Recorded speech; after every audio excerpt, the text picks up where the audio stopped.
അമ്മേ പരിശുദ്ധ അമ്മേ, അമ്മേ പരിശുദ്ധമേ, ദൈവമാതാവേ, കൃപാസനത്തിലൂടെ ഞങ്ങൾക്കും ഞങ്ങളുടെ ദേശത്തിനും അമ്മ മധ്യസ്ഥം തേടി തന്ന എല്ലാ അനുഗ്രഹങ്ങൾക്കും കൃപകൾക്കും ഞങ്ങളിപ്പോൾ ഹൃദയം നിറഞ്ഞ നന്ദി പറയുന്നു.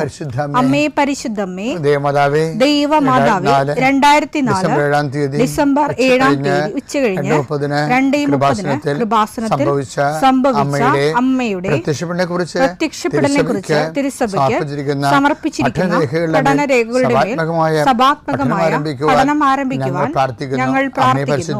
അമ്മേ പരിശുദ്ധമേ, ഭൂസ്വർലോകങ്ങളുടെ രാജ്ഞിയായ അങ്ങേയ്ക്ക് ഭൗമസംരക്ഷണത്തിനായി പ്രപഞ്ചപ്രകൃതിയെ തന്നെ തിരുസഭ പ്രതിഷ്ഠിക്കുവാൻ ഈ പ്രത്യക്ഷീകരണം വഴി ഇടയാക്കണമേ. പരിശുദ്ധമേ, ജപമാല മാതാവേ, സകല കൃപാസനം പ്രാർത്ഥനയോടും ചേർത്ത് ഞങ്ങളിപ്പോൾ പ്രാർത്ഥിക്കുന്ന ഈ കുടുംബത്തിന്റെ പ്രത്യേക നിയോഗം പറ മക്കളെ.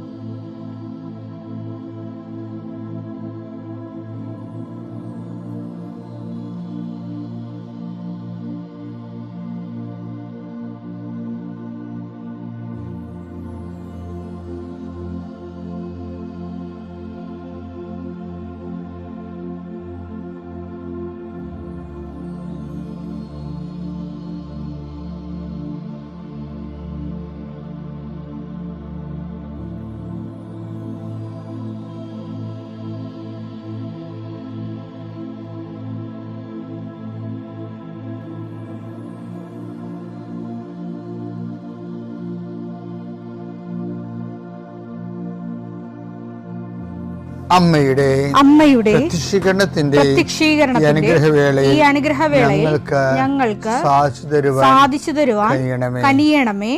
ആമേൻ. വിശ്വാസ പ്രമാണം. സർവശക്തനായ പിതാവും ആകാശത്തിന്റെയും ഭൂമിയുടെയും സൃഷ്ടാവുമായ ദൈവത്തിൽ ഞാൻ വിശ്വസിക്കുന്നു. അവിടുത്തെ ഏകപുത്രനും ഞങ്ങളുടെ കർത്താവുമായ ഈശോ മിശിഹായിലും ഞാൻ വിശ്വസിക്കുന്നു.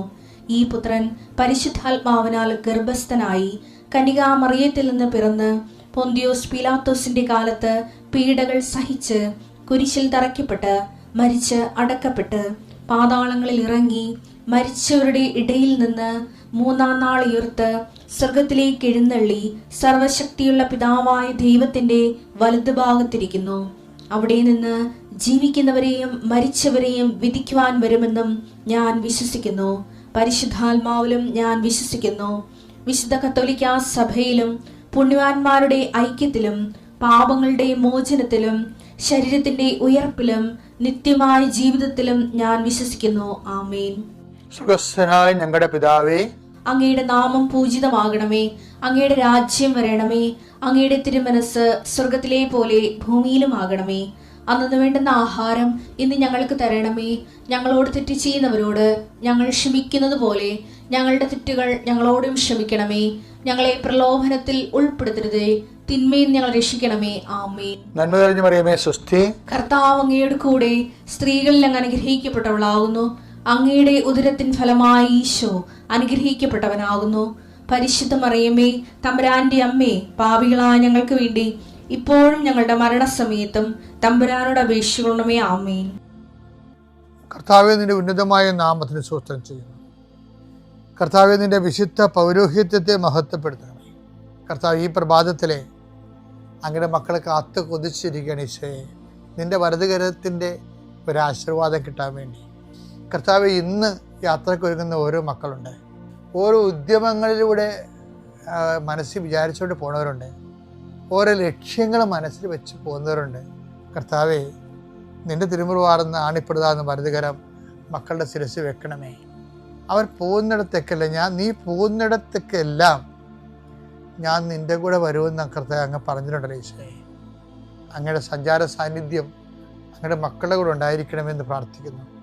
കർത്താവേ, ഉദ്യോഗത്തിൻ്റെ കാര്യത്തിന് വേണ്ടി പോകുന്നവരുണ്ട്, പഠന കാര്യങ്ങൾക്ക് വേണ്ടി പോകുന്നവരുണ്ട്, ജീവിത വ്യാപാരങ്ങൾക്ക് സാമ്പത്തിക കാര്യങ്ങൾക്ക് വേണ്ടി പോകുന്നവരുണ്ട്, ജോലി സംബന്ധമായ കാര്യങ്ങൾക്ക് വേണ്ടി പോകുന്നത് അവരുടെ എല്ലാം കർത്താവിൻ്റെ തിരുസേന സമർപ്പിക്കുന്നു.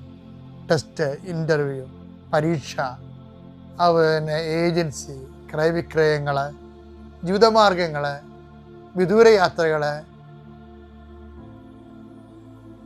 അങ്ങനെ ബന്ധുത്വം മുറക്ക് പോകുന്ന വിവാഹ യാത്രകൾ, ഈശോയെ എവിടെയെല്ലാമൊക്കെ പോകുന്നു അവിടെയെല്ലാം അങ്ങയുടെ മക്കളുടെ കൂടെ നീ ഉണ്ടാകണമേ എന്ന് പ്രാർത്ഥിക്കുന്നു. ഇന്നത്തെ മുഴുവൻ യാത്രകളിൽ കർത്താവ് നിൻ്റെ കൂടെ ഉണ്ടാവുകയും മാതാവ് നിൻ്റെ വലതുകരം ഗ്രഹിക്കുകയും സഞ്ചാരി മാതാവ് രാത്രി നീ തിരികെ വരുമ്പോൾ നിന്നെ ആരോഗ്യത്തോടെയും സമാധാനത്തോടെയും സുരക്ഷിതമായി ദൈവം നിന്നെ തിരികെ എത്തിക്കുകയും ചെയ്യട്ടെ. നിത്യം പിതാവും പുത്രനും പരിശുദ്ധാത്മാവും നീക്കുവാണ്. എൻ്റെ പ്രിയപ്പെട്ടവരെ, നോൻപുകാലത്തിൻ്റെ അവസാനത്തിലേക്ക് നമ്മൾ പ്രവേശിക്കുകയാണ്.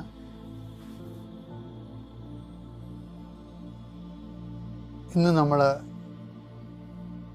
മാനസാന്തരത്തിൻ്റെ 2 തലങ്ങളെയാണ് നമ്മൾ കാണുന്നത്. ഒന്ന് നമ്മൾ എപ്പോഴും കണ്ടിട്ടുള്ളതാണ്, അത് ഞാൻ വീണ്ടും ആവർത്തിക്കാൻ ഉദ്ദേശിക്കണില്ല. അത് ധൂർത്തപുത്രൻ്റെ മാനസാന്തരമാണ്. അത് നമുക്ക് എല്ലാവർക്കും അറിയാം, പച്ചവെള്ളം പോലെ അറിയാവുന്ന കാര്യമാണ്. പക്ഷേ അദ്ദേഹത്തിൻ്റെ മാനസാന്തരത്തിൻ്റെ അകത്ത് വരുന്നൊരു വിഷയമാണ്, അദ്ദേഹം വാക്കാലുള്ളൊരു മാനസാന്തരമാണ്. പുതിയ നിയമത്തിൽ വിശുദ്ധ ലൂക്ക ഈ യോഹന്നാനും മാനസാന്തരത്തിൻ്റെ 2 വേർഷൻസ് അവതരിപ്പിക്കുന്നുണ്ട്. ധൂർത്തപുത്രൻ തൻ്റെ തെറ്റുകൾ മനസ്സിലാക്കി ദൈവത്തോട് ഐക്യപ്പെടുന്ന മനുഷ്യൻ്റെ പ്രതീകമായി ഈശോ പറഞ്ഞ കഥയുടെ പ്രധാന കഥാപുരുഷനായിട്ടിരിക്കുകയാണ്. പക്ഷെ അദ്ദേഹം പറയുന്നത് മുഴുവനും ആശയപരമായ കാര്യങ്ങളാണ്.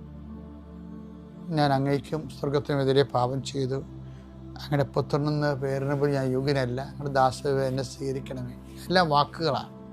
നാളെ അദ്ദേഹം അത് ചെയ്യുമായിരിക്കും. അപ്പം ആ വിശ്വാസത്തിൽ എടുത്തുകൊണ്ടാണ് കർത്താവിൻ്റെ കഥ മുന്നോട്ട് പോണത്. പക്ഷേ സുവിശേഷത്തിലെ വാക്കുകളൊന്നും പറയാതെ നിശബ്ദമായ പ്രവൃത്തികളിലൂടെ തൻ്റെ മാനസാന്തരം അറിയിക്കുന്ന ഒരാളാണ് ബെഥനിയിലെ മറിയം എന്ന് പറയുന്നത്. നമ്മൾ വിശുദ്ധവാരത്തിലെ പള്ളികളിലെ ബെഥനിയയിലെ മറിയത്തെക്കുറിച്ച് ധ്യാനിക്കുന്നുണ്ട്. സുവിശേഷത്തിലെ അനുദിന സുവിശേഷത്തിലെ ഒന്നും മിണ്ടത്തില്ല മറിയം, ശാന്തമായിട്ടാണ് ചെയ്യണത്. ചിലപ്പോഴും അവിടെ കണ്ണ് നിറഞ്ഞു കാണും, കണ്ണീരും നാരദ സുഗന്ധത്തിൻ്റെ കൂടെ കർത്താവിൻ്റെ കാൽക്കൽ വീണ് കാണുമെന്ന് നമുക്ക് പ്രതീക്ഷിക്കാം. കാര്യം എന്താ വെച്ച് കഴിഞ്ഞാൽ കർത്താവിൻ്റെ സ്നേഹം അവൾ മനസ്സിലാക്കാൻ വിട്ടുപോയതാണ് അവളുടെ ഒരു കുഴപ്പം. കർത്താവ് ഒരാഴ്ചക്ക് മുമ്പ് അവരുടെ വീട്ടിൽ വന്നതാണ്, ലാസർ മരിച്ചിട്ട് 3 ദിവസം കഴിഞ്ഞപ്പോഴേ. പക്ഷെ അന്ന് മറിയം എല്ലാവരും ഓടിപ്പോയി കർത്താവിൻ്റെ അടുത്തേക്ക് ചെന്ന് കർത്താവിനെ സ്വീകരിച്ചപ്പോഴും ബൈബിൾ പറയുന്നുണ്ട് മറിയം വീട്ടിൽ തന്നെ ഇരുന്നു. യോഹന്നാൻ 11:20 യേശു വരുന്നുണ്ടെന്ന് കേട്ടപ്പോൾ മാർത്ത ചെന്ന് അവനെ സ്വീകരിച്ചു. എന്നാൽ മറിയം വീട്ടിൽ തന്നെ ഇരുന്നു. മാർത്ത ചെന്ന് സ്വീകരിച്ചു എന്ന് പറഞ്ഞിട്ട് പിന്നെ മാർത്തയുടെ കൂടെ മറിയത്തെ അവതരിപ്പിക്കണമല്ലോ. അപ്പോൾ യോഹന്നാന് സത്യം പറയാതിരിക്കാൻ പറ്റിയില്ല. എഡിറ്റ് ചെയ്യാതെ ഒരു നയവും ഇല്ലാതെ യോഹന്നാൻ പറഞ്ഞു മറിയം ഉണ്ടായിരുന്നു, പക്ഷെ മറിയം എഴുന്നേറ്റ് വന്നില്ല. ശരിക്കും പറഞ്ഞാൽ അവൾ എഴുന്നേറ്റ് വന്നില്ല എന്ന് തന്നെയല്ല, അവർക്കൊരു പണിയില്ല, വീട്ടിൽ തന്നെ ഇരുന്നെന്നാണ് പറയണത്. അതിൽ നന്ദികേടായിരുന്നു ശരിക്കും പറഞ്ഞാൽ. ഇവളങ്ങനെ കാണിച്ചത് നമുക്ക് പറയാം കർത്താവിനുള്ള സ്നേഹം കൊണ്ടാണ്. ഇപ്പോൾ കൂടുതൽ സ്നേഹമുള്ളവർ ചില സമയത്ത് കർത്താവ് ലാസർ ക്ഷീണമായിട്ട് കിടന്നപ്പോൾ മാർത്ത ആളയച്ചെങ്കിൽ ഇവരൊത്തിരി പ്രതീക്ഷിച്ചായിരുന്നു കർത്താവ് വരുമെന്ന് പ്രതീക്ഷിച്ചു. അപ്പം ചില പറഞ്ഞ് അപ്പം അവസാനം വരാതെ മരിച്ചു പോയില്ലേ. അപ്പം ആൾക്കാർ പറഞ്ഞ് അടക്കത്തിനെങ്കിലും ഈശോ വരാതിരിക്കത്തില്ല എന്ന്. അപ്പോൾ ഇവർ രണ്ടുപേരും ഒത്തിരി കണ്ണ് നൊന്ത് കൊതിച്ചുകൊണ്ടിരിക്കുകയായിരുന്നു. കാര്യം എന്തെല്ലാം സംഭവിച്ചാലും ഈശോ വന്നാൽ അവരുടെ ഒരു ഏറ്റവും കണ്ണീരിൻ്റെ ഒരു സമയമാണ്, അവർക്ക് പിടിച്ചു നിൽക്കാൻ പറ്റുമോ. പക്ഷേ ഈശോ വന്നില്ല. അതുകൊണ്ട് മറിയത്തിന് ഭയങ്കര സങ്കടവും ഉള്ളിലെ ദേഷ്യമാണ്. അതുകൊണ്ടാണ് അവൾ വരാതിരുന്നത്. പക്ഷെ നമുക്കങ്ങനെയൊക്കെ കാണിക്കാം, പക്ഷേ ഈശോയോട് കാണിക്കാൻ പറ്റത്തില്ല. നമ്മുടെ ഈശോ എന്ത് ചെയ്യുമെന്ന് നമുക്കൊരു പിടിയില്ല, അതാണ് പ്രശ്നം. ഇവൾ വിചാരിച്ചത് ഇത് കുഴിച്ചു മുഴിയപ്പോൾ ലാസറിൻ്റെ സംഭവം തീർന്നെന്നാണ്. കാര്യം ഈശോ വന്നില്ലല്ലോ. നമ്മുടെ പലപ്പോഴും നമുക്ക് വരുന്നൊരു അബദ്ധം, ചില ആൾക്കാർ ദൈവത്തിൽ നിന്ന് ഇങ്ങനെ ചിലർ കുടുംബ പ്രാർത്ഥന നടത്തുമ്പോൾ എന്നാത്തിനാ പ്രാർത്ഥിച്ചിട്ട്, ഇതല്ലേ ഗതി എന്നും പറഞ്ഞുകൊണ്ട് എന്തെങ്കിലും ഇപ്പോൾ അഡ്മിഷൻ കിട്ടിയില്ലെങ്കിലാ, കോളേജിൽ അല്ലെങ്കിൽ വിസ പാസ്സായില്ലെങ്കിലാ ഉടനെ ഇവർ ദൈവത്തോട് ഇതുപോലെയുള്ള ഒരു സ്ട്രൈക്ക് കാണിക്കും. എന്നാത്തിനാ പ്രാർത്ഥിച്ചിട്ട്, എല്ലാവരും കയറിപ്പോയി, ഞാൻ മാത്രം കരയിലായെന്ന് പറയും. അപ്പോൾ അതിൻ്റെ വരുന്ന വിഷയം എന്ന് വെച്ച് കഴിഞ്ഞാൽ, നീ ഈ ടൈപ്പാണെന്ന് ദൈവത്തിന് നേരത്തെ അറിയാമല്ലോ. അതാണ് ഏറ്റവും വലിയ, നിങ്ങൾ ദൈവത്തിൻ്റെ അടുത്ത് അഭ്യാസം കാണിക്കാൻ നിൽക്കരുത്. കാര്യം നിങ്ങളിപ്പോൾ ഇങ്ങനെ പറയാമെന്ന് ദൈവത്തിന് നേരത്തെ അറിയാം. പക്ഷെ ഒരു കാര്യമുണ്ട്, നിങ്ങൾ പറയുന്ന പാട്ട് നിൽക്കത്തില്ല ഇത്. കാര്യം എന്താ, ഈശോയ്ക്ക് അറിയാം എപ്പോഴാണ് വരേണ്ടതെന്ന്, നിനക്ക് എപ്പോഴാണ് ജോലി കിട്ടേണ്ടത്, നീ എപ്പോഴാണ് കിട്ടേണ്ടത്, നിനക്ക് എപ്പോഴാണ് കുഞ്ഞുങ്ങളുണ്ടാവേണ്ടത്, എല്ലാം ദൈവത്തിനൊരു കണക്കുണ്ട്. ശരിക്കും ദൈവത്തിൻ്റെ മനസ്സിലെ കണക്കിനോട് യോജിക്കാൻ പറ്റുമെന്നുണ്ടെങ്കിൽ നമുക്ക് ടെൻഷൻ ഇല്ല ശരിക്കും പറഞ്ഞാൽ. പക്ഷെ അങ്ങനെ നമ്മുടെ മനസ്സ് നമ്മൾ ട്രെയിൻ ചെയ്തിട്ടില്ലല്ലോ. അതുകൊണ്ട് വേറെ ആൾക്കാരുടെ മനസ്സിലാണ് നമ്മുടെ ഈ ടെൻഷൻ എന്ന് പറഞ്ഞാൽ എന്താ, അവർക്ക് ജോലി കിട്ടി, അവർ കെട്ടിപ്പോയി, ഇവർക്ക് വിസ കിട്ടിയെന്നും പറഞ്ഞുകൊണ്ട് നാട്ടുകാരുണ്ടാക്കുന്ന ടെൻഷനല്ലേ ശരിക്കും പറഞ്ഞാൽ. ദൈവം ഉണ്ടാക്കണം അല്ലല്ലോ, നാട്ടുകാരുണ്ടാക്കുന്ന ടെൻഷന് ദൈവം എന്ത് ചെയ്യാനാ? നിനക്ക് ബുദ്ധിയും ബോധവും ഇല്ലാത്ത കൊണ്ട് നീ അവിടെ കൂടെ ചടിയതല്ലേ. ഇതുപോലെ ഉള്ള സംഭവമാണ് മറിയവും കെറിയിക്കുക എന്നൊക്കെ പറയുന്നത് ഒരു ആലപ്പുഴ ലാംഗ്വേജാണെന്ന് തോന്നുന്നത്. എന്ന് വെച്ച് കഴിഞ്ഞാൽ ഇങ്ങനെ ആൾക്കാർ മനസ്സ് നീരസമായിട്ട് മാറി നിൽക്കത്തില്ല, സഹകരിക്കാതെ. അതിന് ഈ നാട്ടിൽ പറയുന്നൊരു വാക്കാണത്. എല്ലാവർക്കും അതറിയാവുന്ന അറിയത്തില്ല, എന്തായാലും ഇതാണ് സംഭവം. പക്ഷെ നമ്മളും ഇതുപോലെ നമ്മൾ കാണിക്കും ദൈവത്തോട്. എന്തെങ്കിലും മകളുടെ കല്യാണം നമ്മൾ ആ ചെറുക്കൻ നല്ല ചെറുക്കനായിരുന്നു, ആ ചെറുക്കൻ നല്ല ചെറുക്കനാണ്, ഇവളെ പിടിച്ചാൽ മതിയായിരുന്നു. അപ്പോൾ ഇവളാണെങ്കിൽ കൊമ്പത്തെ ആളാണെന്ന് പറഞ്ഞ് ചെറുക്കൻ വരുന്ന കാണുമ്പോൾ ഇവള് വലിയ സ്റ്റൈല് കാണിക്കും. അങ്ങനെ ആ കല്യാണം പോയി കിട്ടി. അമ്മയ്ക്കും വീട്ടുകാർക്കൊക്കെ അത് ഇഷ്ടമായിരുന്നു. പിന്നെ ഇത് വെച്ച് ഇവളുടെ അടുത്തേക്ക് കയറാനായി, എന്നപ്പോൾ നിങ്ങൾ എന്നെ കെട്ടിക്കണേ കാണുന്ന ഇവളുമായി.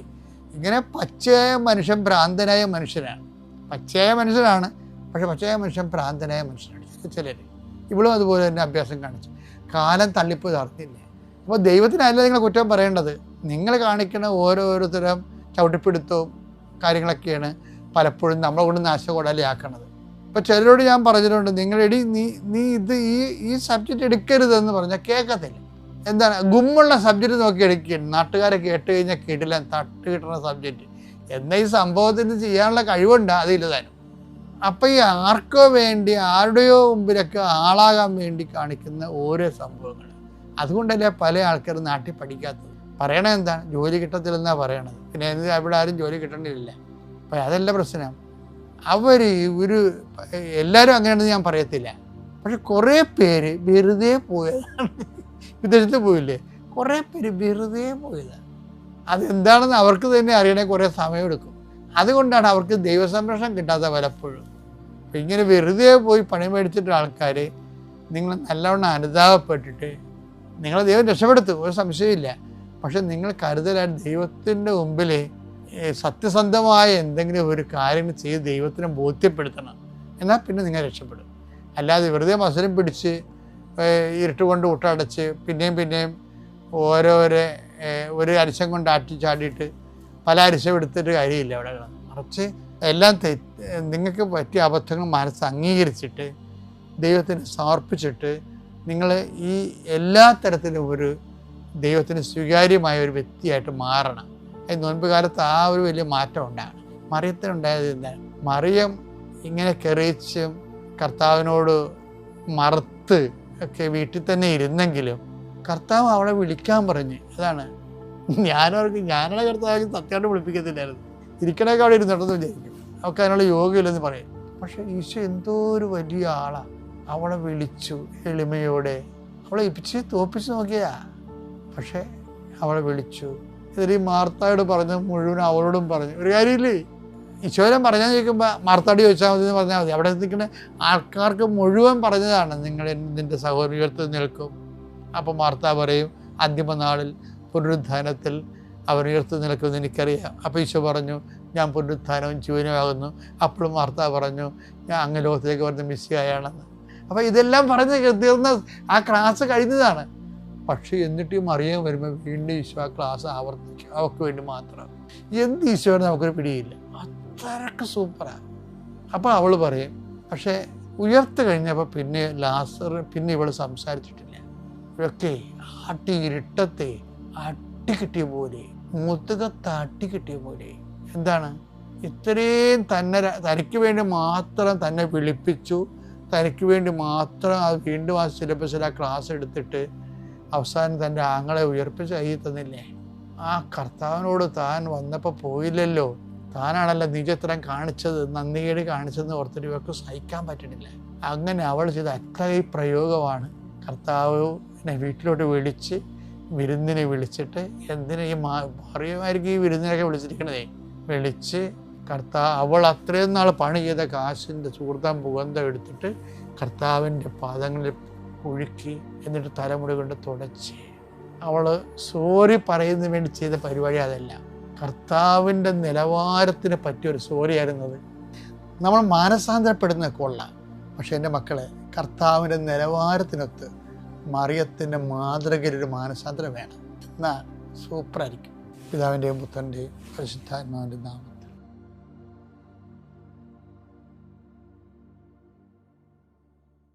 അത്യപൂർവ ദൈവാനുഭവങ്ങൾ ഇനി നിങ്ങൾക്കും സ്വന്തം. ഈ യൂട്യൂബ് ചാനൽ ഇതുവരെ സബ്സ്ക്രൈബ് ചെയ്തിട്ടില്ലെങ്കിൽ ഇപ്പോൾ തന്നെ സബ്സ്ക്രൈബ് ചെയ്യുക.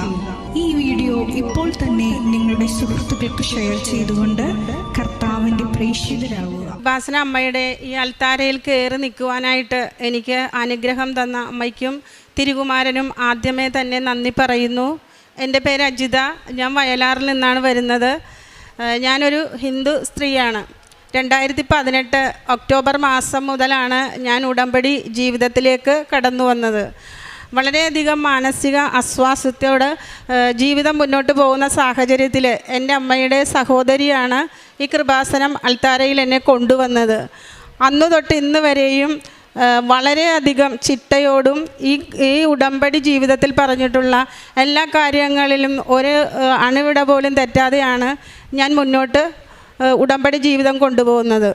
ഇന്ന് അമ്മയും എൻ്റെ തിരുകുമാരനും എനിക്ക് ഒരുപാട് ശക്തിയും ബലവും തരുന്നുണ്ട്. ഈ ജീവിതത്തിലും നിത്യതയിലും അമ്മയും തിരുകുമാരനും എൻ്റെ കൂടെ തന്നെ ഉണ്ടായിരിക്കണമെന്നാണ് എൻ്റെ ഏറ്റവും വലിയ പ്രാർത്ഥന.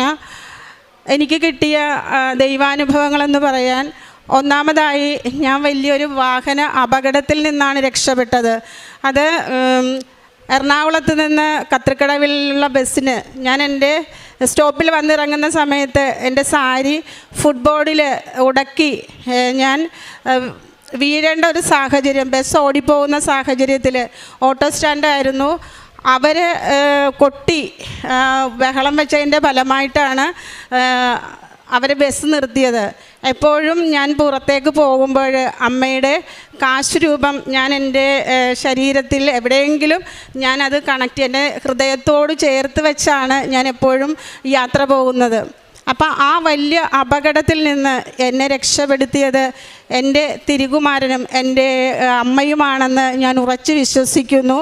ഞാൻ ആ ബസ് ഓടിപ്പോയ സമയത്ത് ഞാൻ അപ്പുറത്തെ സ്റ്റോപ്പിൽ ഇറങ്ങേണ്ട, ഞാൻ അവിടെ ആരുമില്ല, ഓട്ടോ സ്റ്റാൻഡോ ആരും ഇല്ലാത്തൊരു സ്റ്റോപ്പിലാണ് ഞാൻ ഇറങ്ങേണ്ടത്. പക്ഷേ എന്തോ എൻ്റെ മനസ്സിൽ നിന്ന് പറഞ്ഞു അവിടെ ഇറങ്ങണ്ട, ഇപ്പറേ ഇറങ്ങുമെന്ന് പറഞ്ഞ് ഞാൻ അവിടെ ഇറങ്ങി. അപ്പം അവരുടെ ഇടപെടൽ കൊണ്ടാണ് ഞാൻ വളരെ അത്ഭുതകരമായി രക്ഷപ്പെട്ടത്. കാരണം എൻ്റെ അമ്മയെ എന്നും ഞാൻ ഹൃദയത്തോട് ചേർത്ത് വെച്ചാണ് കൊണ്ടുപോകുന്നത്. പുറത്തേക്ക് പോകുമ്പോൾ നേർച്ച വസ്തുക്കളായ ഉടമ്പടി ഉപ്പും തേനും തൈലവും ഞാൻ കുറച്ച് വെള്ളത്തിൽ ഒഴിച്ച് കഴിച്ചിട്ടേ ഞാൻ പോവുകയുള്ളൂ.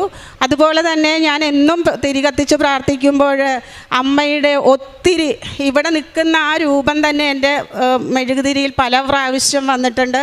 അതെൻ്റെ ഫോണിലുണ്ട്. അപ്പം അങ്ങനെ ഒരുപാട്, എൻ്റെ ഈ കുഞ്ഞ് 3 വയസ്സുള്ള സമയത്താണ് എൻ്റെ ഹസ്ബൻഡ് മരിക്കുന്നത്. അന്ന് വെറും 27 വയസ്സ് കഴിഞ്ഞ് എനിക്ക് വളരെയധികം ദുഃഖത്തിലാണ് ഞാനിവിടെ വരുന്നത്. ഇന്ന് എൻ്റെ ജീവിതം മുന്നോട്ട് കൊണ്ടുപോകാനായിട്ട് എനിക്ക് യാതൊരു വിധത്തിലുള്ള ബുദ്ധിമുട്ടും ഒന്നുമില്ല. കാരണം എൻ്റെ അമ്മയും തിരുകുമാരനും എൻ്റെ കൂടെ തന്നെയുണ്ട്.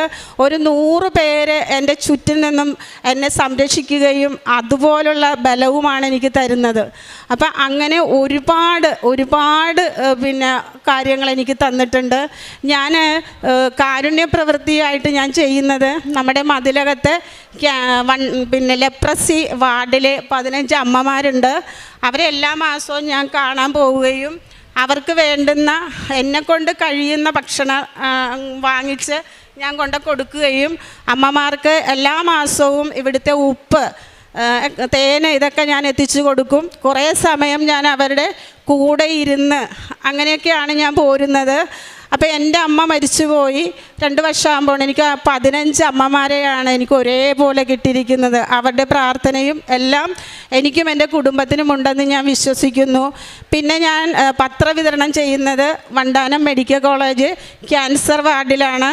ഞാൻ അവിടെ ഓരോരുത്തരെയും പോയി സന്ദർശിക്കുകയും അവരുടെ രോഗത്തിൻ്റെ അവസ്ഥ ചോദിച്ച് മനസ്സിലാക്കുകയും അവരുടെ ഫോൺ നമ്പർ, അവരുടെ സ്ഥലം ഇതെല്ലാം ഞാൻ ഒരു പേപ്പറിൽ എഴുതി കൊണ്ടുപോന്നിട്ട് രാവിലെ 5:30-ക്കുള്ള പ്രാർത്ഥനയിലും അതുപോലെ വൈകുന്നേരത്തെ പ്രാർത്ഥനയിലും ഞാൻ അവരെ സമർപ്പിച്ചുകൊണ്ട് പ്രാർത്ഥിക്കാറുണ്ട്. അവർ പലരും ഇവിടെ വന്ന് ഉടമ്പടി എടുക്കാനായിട്ടുള്ള ഒരു സാഹചര്യമുണ്ടായി. ഇന്നും ഞാൻ കാഞ്ഞിരമുറ്റത്തുള്ള ഒരു സഹോദരിയെ ഉടമ്പടി എടുപ്പിക്കാൻ വന്നതാണ്. അതേപോലെ തന്നെ ഞാൻ ചെയ്യുന്ന ഓരോ കാരുണ്യ പ്രവൃത്തികളിലും മാതാവും തിരുകുമാരനുമാണ് എനിക്ക് അതിനുള്ള എല്ലാ സഹായങ്ങളും ധൈര്യവും എനിക്ക് തരുന്നത്. ഞാൻ കൃത്യമായിട്ട് ബൈബിൾ വായിക്കാറുണ്ട്. ഒരു വചനമെങ്കിലും ഞാൻ ദിവസവും പലവട്ടം ഉരുവിട്ടാണ് ഞാൻ പുറത്തേക്ക് പോകുന്നതും. അതേപോലെ തന്നെ വളരെ കൃത്യമായിട്ട് തന്നെയാണ് ഞാൻ ഈ ഉടമ്പടി ജീവിതം നയിക്കുന്നത്. അപ്പോൾ അതിൽ നിന്ന് എനിക്ക് ഒരുപാട് ദൈവാനുഗ്രഹങ്ങൾ എനിക്ക് ലഭിച്ചിട്ടുണ്ട്. എൻ്റെ മകൾക്ക് കുറച്ച് കാര്യങ്ങൾ പറയാനുണ്ട്, ഞാൻ അവൾക്ക് പറയാൻ കൊടുക്കുകയാണ്. ആദ്യം തന്നെ അമ്മയുടെ അൾത്താരയിൽ വന്ന് നിൽക്കാൻ സാധിച്ചതിൽ ഞാൻ ഒരുപാട് നന്ദി പറയുന്നു അമ്മയ്ക്കും തിരുകുമാരനും. എൻ്റെ പേര് അഖിന. ഞാൻ 2025 ജൂൺ മാസമാണ് ആദ്യമായിട്ട് ഉടമ്പടി എടുക്കുന്നത്. ആദ്യം തന്നെ എനിക്ക് ഉടമ്പടി എടുക്കുന്നതിന് മുന്നേ ഒരു വലിയ അനുഗ്രഹം കിട്ടിയിരുന്നു. എൻ്റെ അമ്മ ഉടമ്പടി ജീവിതത്തിൽ തന്നെ ആയിരുന്നു. ആ സമയത്ത് മൈഗ്രെയിൻ എന്ന തലവേദന കൊണ്ട് ഞാൻ 10 വർഷമായി ബുദ്ധിമുട്ടുകയായിരുന്നു. ഞാനൊരു നേഴ്സാണ്. അപ്പോൾ ഹോസ്പിറ്റൽ ഫീൽഡിൽ ഈ ഉറക്കമില്ലായ്മയെല്ലാം എന്നെ ഒരുപാട് ബുദ്ധിമുട്ടാക്കിയിട്ടുണ്ട്. അപ്പോൾ അമ്മ എന്നും പറയുമായിരുന്നു ജോസഫച്ചൻ്റെ പ്രാർത്ഥനയിൽ ഞാൻ തലയിൽ കൈവച്ച് പ്രാർത്ഥിക്കുമെന്ന്. എന്നാലും എനിക്ക് വലിയ വിശ്വാസമൊന്നും വന്നിട്ടില്ല. ഞാൻ എന്തെങ്കിലും ഒരു പെയിൻ കില്ലർ എടുത്ത് സമാധാനം കണ്ടെത്തുക അങ്ങനെയായിരുന്നു. ഒരു ദിവസം അമ്മയുടെ അനുഗ്രഹത്താൽ എനിക്ക് സ്വിച്ചിട്ട പോലെ വേദന നിൽക്കുമായിരുന്നു. ഒരുപാട് ഭക്ഷണ പദാർത്ഥങ്ങൾ എനിക്ക് ഒഴിവാക്കേണ്ടി വന്നിട്ടുണ്ട് ഈ തലവേദന കൊണ്ട്. കുറേ നാളായിട്ട് തലവേദന കാണാതെ വന്നപ്പോൾ ഞാൻ അമ്മയോട് ഇങ്ങനെ മനസ്സിൽ പറഞ്ഞ്, അമ്മ ഞാൻ കുറച്ച് ചോക്ലേറ്റ് കഴിച്ച് നോക്കുവാണ്, ഞാൻ പരീക്ഷിക്കുമല്ല, എനിക്കൊരു ഉറപ്പിന് വേണ്ടിയാന്ന് പറഞ്ഞ്. സാധാരണ ഞാൻ ചോക്ലേറ്റൊക്കെ കഴിക്കുമ്പോഴത്തേനും എനിക്ക് ഒട്ടും എണീക്കാൻ പറ്റാത്ത സാഹചര്യം, BP ലോ ആകുക അങ്ങനെയൊക്കെ വരാറുണ്ട്. ഇത് ഞാൻ എത്ര കഴിച്ചിട്ടും എനിക്ക് ഒരു കുഴപ്പമില്ല. ഞാൻ അത്രയും വർഷങ്ങൾക്ക് ശേഷം ആസ്വദിച്ച് കഴിക്കുന്ന പോലെയായിരുന്നു. പിന്നെ എനിക്ക് കഴിക്കാൻ പറ്റാത്ത ഓരോ ഭക്ഷണ പദാർത്ഥങ്ങളും ഞാൻ കഴിച്ചു നോക്കി. ഇന്ന് 2.5 വർഷമാകുന്ന എനിക്കൊരു ചെറിയ തലവേദന പോലും വരാറില്ല എന്നുള്ളതാണ് സത്യം. നൈറ്റ് ഡ്യൂട്ടിയൊക്കെ എടുക്കാറുണ്ട് ഒരുപാട്, എന്നാലും എനിക്കൊരു ചെറിയ തലവേദന പോലും വരാറില്ല. അതിന് ഞാൻ അമ്മയോടും തിരുകുമാരനോടും ആദ്യം തന്നെ നന്ദി പറയുന്നു. കൂടാതെ ഞാൻ വിദേശത്തേക്ക് പോകാൻ ഒരുപാട് നാളായി ട്രൈ ചെയ്യുന്നുണ്ടായിരുന്നു. അഖണ്ഡ ജപമാല റാലിയിൽ ഞാൻ പങ്കെടുക്കുകയുണ്ടായി. അന്ന് ഞാൻ വെച്ചൊരു നിയോഗം അതുകൂടെ ആയിരുന്നു. ഒരു 60 പേരോളം അടങ്ങിയ ഇൻ്റർവ്യൂവിൽ എനിക്ക് 4ാമത് വരാൻ സാധിച്ചു. ഈ മാസം 6-ാം തീയതി ഞാൻ പോകേണ്ടതായിരുന്നു. അപ്പോഴാണ് യുദ്ധങ്ങളെല്ലാം തുടങ്ങിയത്. എന്നെ അതിൽ നിന്നും സംരക്ഷിച്ച് അമ്മയും ഈശോപ്പനുമാണ് എന്നെ രക്ഷിച്ചതെന്ന് ഞാൻ വിശ്വസിക്കുന്നു. അടുത്തൊരു നല്ല ഡേറ്റിന് വേണ്ടിയിട്ട് ഞാൻ വെയിറ്റ് ചെയ്യുവാണ്. ഇത്രയൊക്കെ സാധിച്ച് തന്നിട്ടുണ്ടെങ്കിൽ എൻ്റെ അമ്മയും മാതാവും തിരുകുമാരനും എനിക്ക് സാധിച്ചു തരുമെന്ന് ഞാൻ പൂർണ്ണമായിട്ട് വിശ്വസിക്കുന്നുണ്ട്. എല്ലാവരും ടെൻഷനായിട്ട് വിളിച്ചു പറയുമ്പോൾ ഞാൻ പറയും നമുക്ക് പ്രാർത്ഥിക്കാം, സമാധാനത്തോടെ ഇരിക്കാം. അവിടെ നിന്നുള്ള എൻ്റെ ഫ്രണ്ട്സൊക്കെ വിളിക്കുമ്പോൾ പറയുന്നു ഉറങ്ങാൻ പറ്റാത്ത സാഹചര്യമാണെന്ന്. അപ്പോൾ എനിക്ക് നല്ല വിശ്വാസമുണ്ട് എൻ്റെ മാതാവും തിരുകുമാരനും എന്നെ അതിൽ നിന്നൊക്കെ രക്ഷപ്പെടുത്തിയതാണെന്ന്. അടുത്തൊരു നല്ല ഡേറ്റിന് വേണ്ടി ഞാൻ ഉടമ്പടി ജീവിതത്തിൽ തന്നെ ഇരുന്ന് അമ്മയോടും തിരുകുമാരനോടും പ്രാർത്ഥിക്കുന്നു. ഇത്രയും പറയാനായിട്ട് ഈ അമ്മയുടെ ഈ അൾത്താരയിൽ 2018 തൊട്ട് ഉടമ്പടി എടുക്കുന്ന വ്യക്തിയാണ്. ഒരുപാട് ദൈവാനുഭവങ്ങൾ എനിക്കുണ്ട്. പക്ഷേ എന്തോ എനിക്ക് അൾത്താരയിൽ കയറി നിൽക്കാനുള്ള ആ ഒരു കൃപ കിട്ടിയത് ഇപ്പോഴാണ്. ഞാൻ എപ്പോഴും പ്രാർത്ഥിക്കും, അമ്മേ എൻ്റെ ഇഷ്ടമല്ല യേശുവപ്പ, അവിടുത്തെ ഇഷ്ടമാണ് നിറവേറേണ്ടത്. ഞാൻ ഒന്നിനും വാശി പിടിക്കില്ല.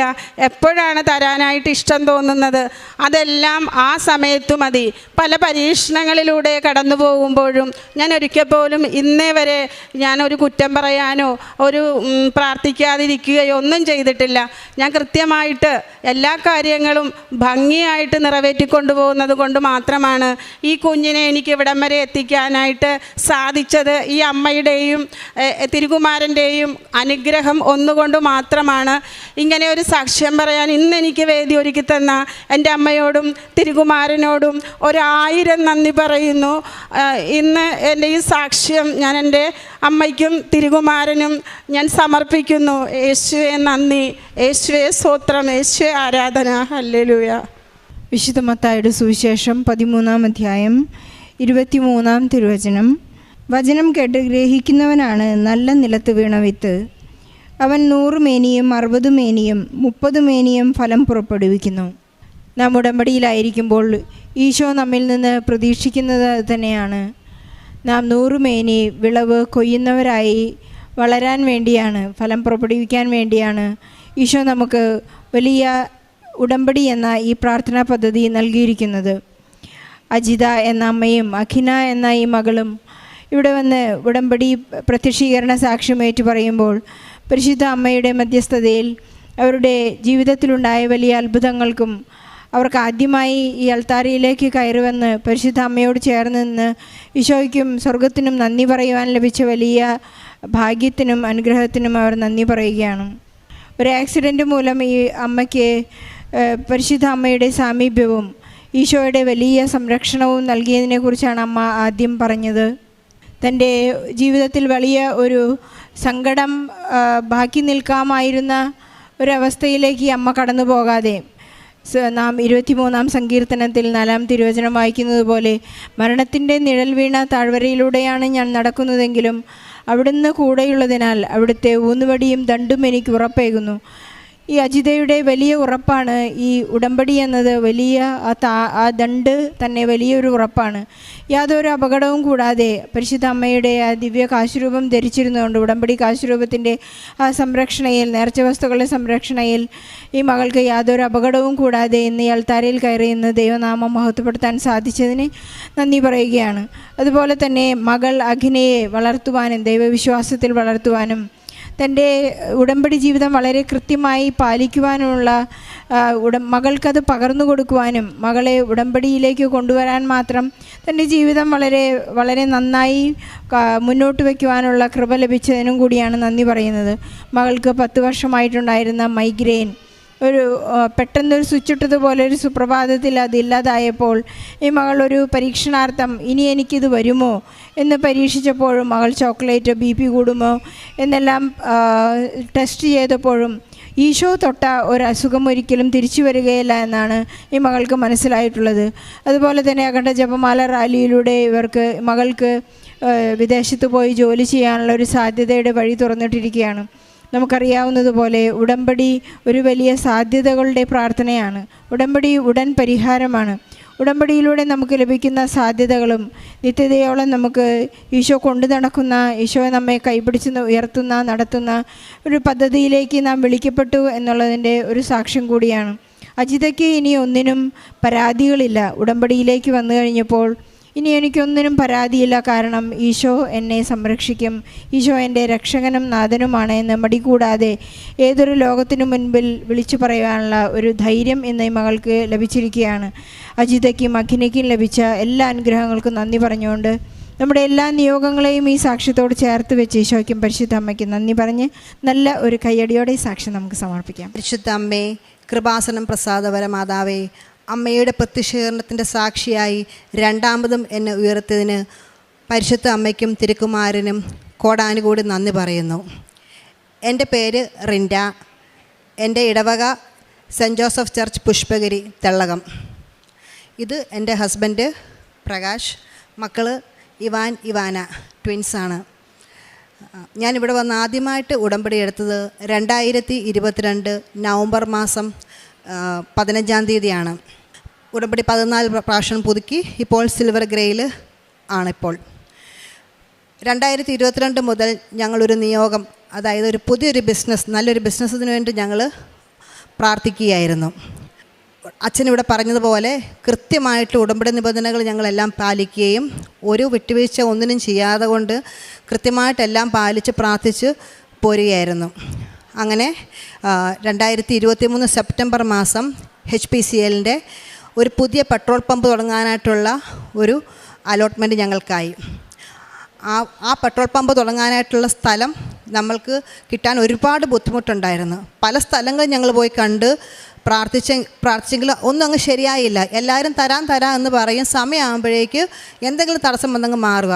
ലാസ്റ്റ് ഞങ്ങൾക്ക് സ്ഥലം കിട്ടി. അത് കോട്ടയം മെഡിക്കൽ കോളേജിൻ്റെ തൊട്ടടുത്ത് തന്നെ അമ്പലക്കവല എന്ന സ്ഥലത്താണ് നമുക്ക് ആ സ്ഥലം കിട്ടിയത്. ഞങ്ങളവിടെ ആ സ്ഥലം കിട്ടുന്നതിന് മുന്നേ ഞങ്ങളവിടെ പോയി ഉപ്പിട്ട് ജവമാല ചൊല്ലി പ്രാർത്ഥിച്ച് മാതാവിൻ്റെ കാശുരൂപം അവിടെ സ്ഥാപിച്ച് അതിൻ്റെ ഫലമായിട്ട് നമുക്ക് ആ സ്ഥലം റെഡിയായി. സ്ഥലത്തിൻ്റെ ഉടമ നമുക്ക് തരാൻ നല്ല ഹാപ്പിയായിരുന്നു അവർ. അങ്ങനെ പമ്പിനുള്ള LOA നമുക്ക് ലഭിച്ചു. അടുത്ത കടമ്പ എന്ന് പറയുന്നത് നമുക്ക് NOC, അതായത് പെട്രോൾ പമ്പ് പോലുള്ളൊരു സംഭവം നമ്മൾ ആരംഭിക്കണമെങ്കിൽ അതിന് ഒരുപാട് കടമ്പകളുണ്ട്. അതായത് ഗവൺമെൻറ്റിൻ്റെ ഭാഗത്ത്, പൊല്യൂഷൻ കൺട്രോൾ ബോർഡിൻ്റെ ഭാഗത്ത് കളക്ടറുടെ അനുമതി, panchayat, village, town planning, police സ്റ്റേഷൻ്റെ അനുവാദം, ഫയർ, എല്ലാ സർക്കാർ സ്ഥാപനങ്ങളിൽ അനുമതി ഉണ്ടെങ്കിൽ മാത്രമേ പെട്രോൾ പമ്പ് പോലുള്ള സംരംഭം നമുക്ക് സ്റ്റാർട്ട് ചെയ്യാൻ സാധിക്കുകയുള്ളൂ. ഞങ്ങൾ ഉടമ്പടിയിലായിരുന്നുകൊണ്ട് ഞങ്ങൾക്ക് പേടിയില്ലായിരുന്നു. സത്യം പറഞ്ഞാൽ ഏത് കളക്ടറേറ്റ് എവിടെയെല്ലാം പോയിട്ടുണ്ടോ അവിടെയെല്ലാം ഞങ്ങൾ ഉപ്പിട്ട് പ്രാർത്ഥിച്ച് ആണ് ഞങ്ങൾ കാര്യങ്ങൾ നടത്തിയിരുന്നത്.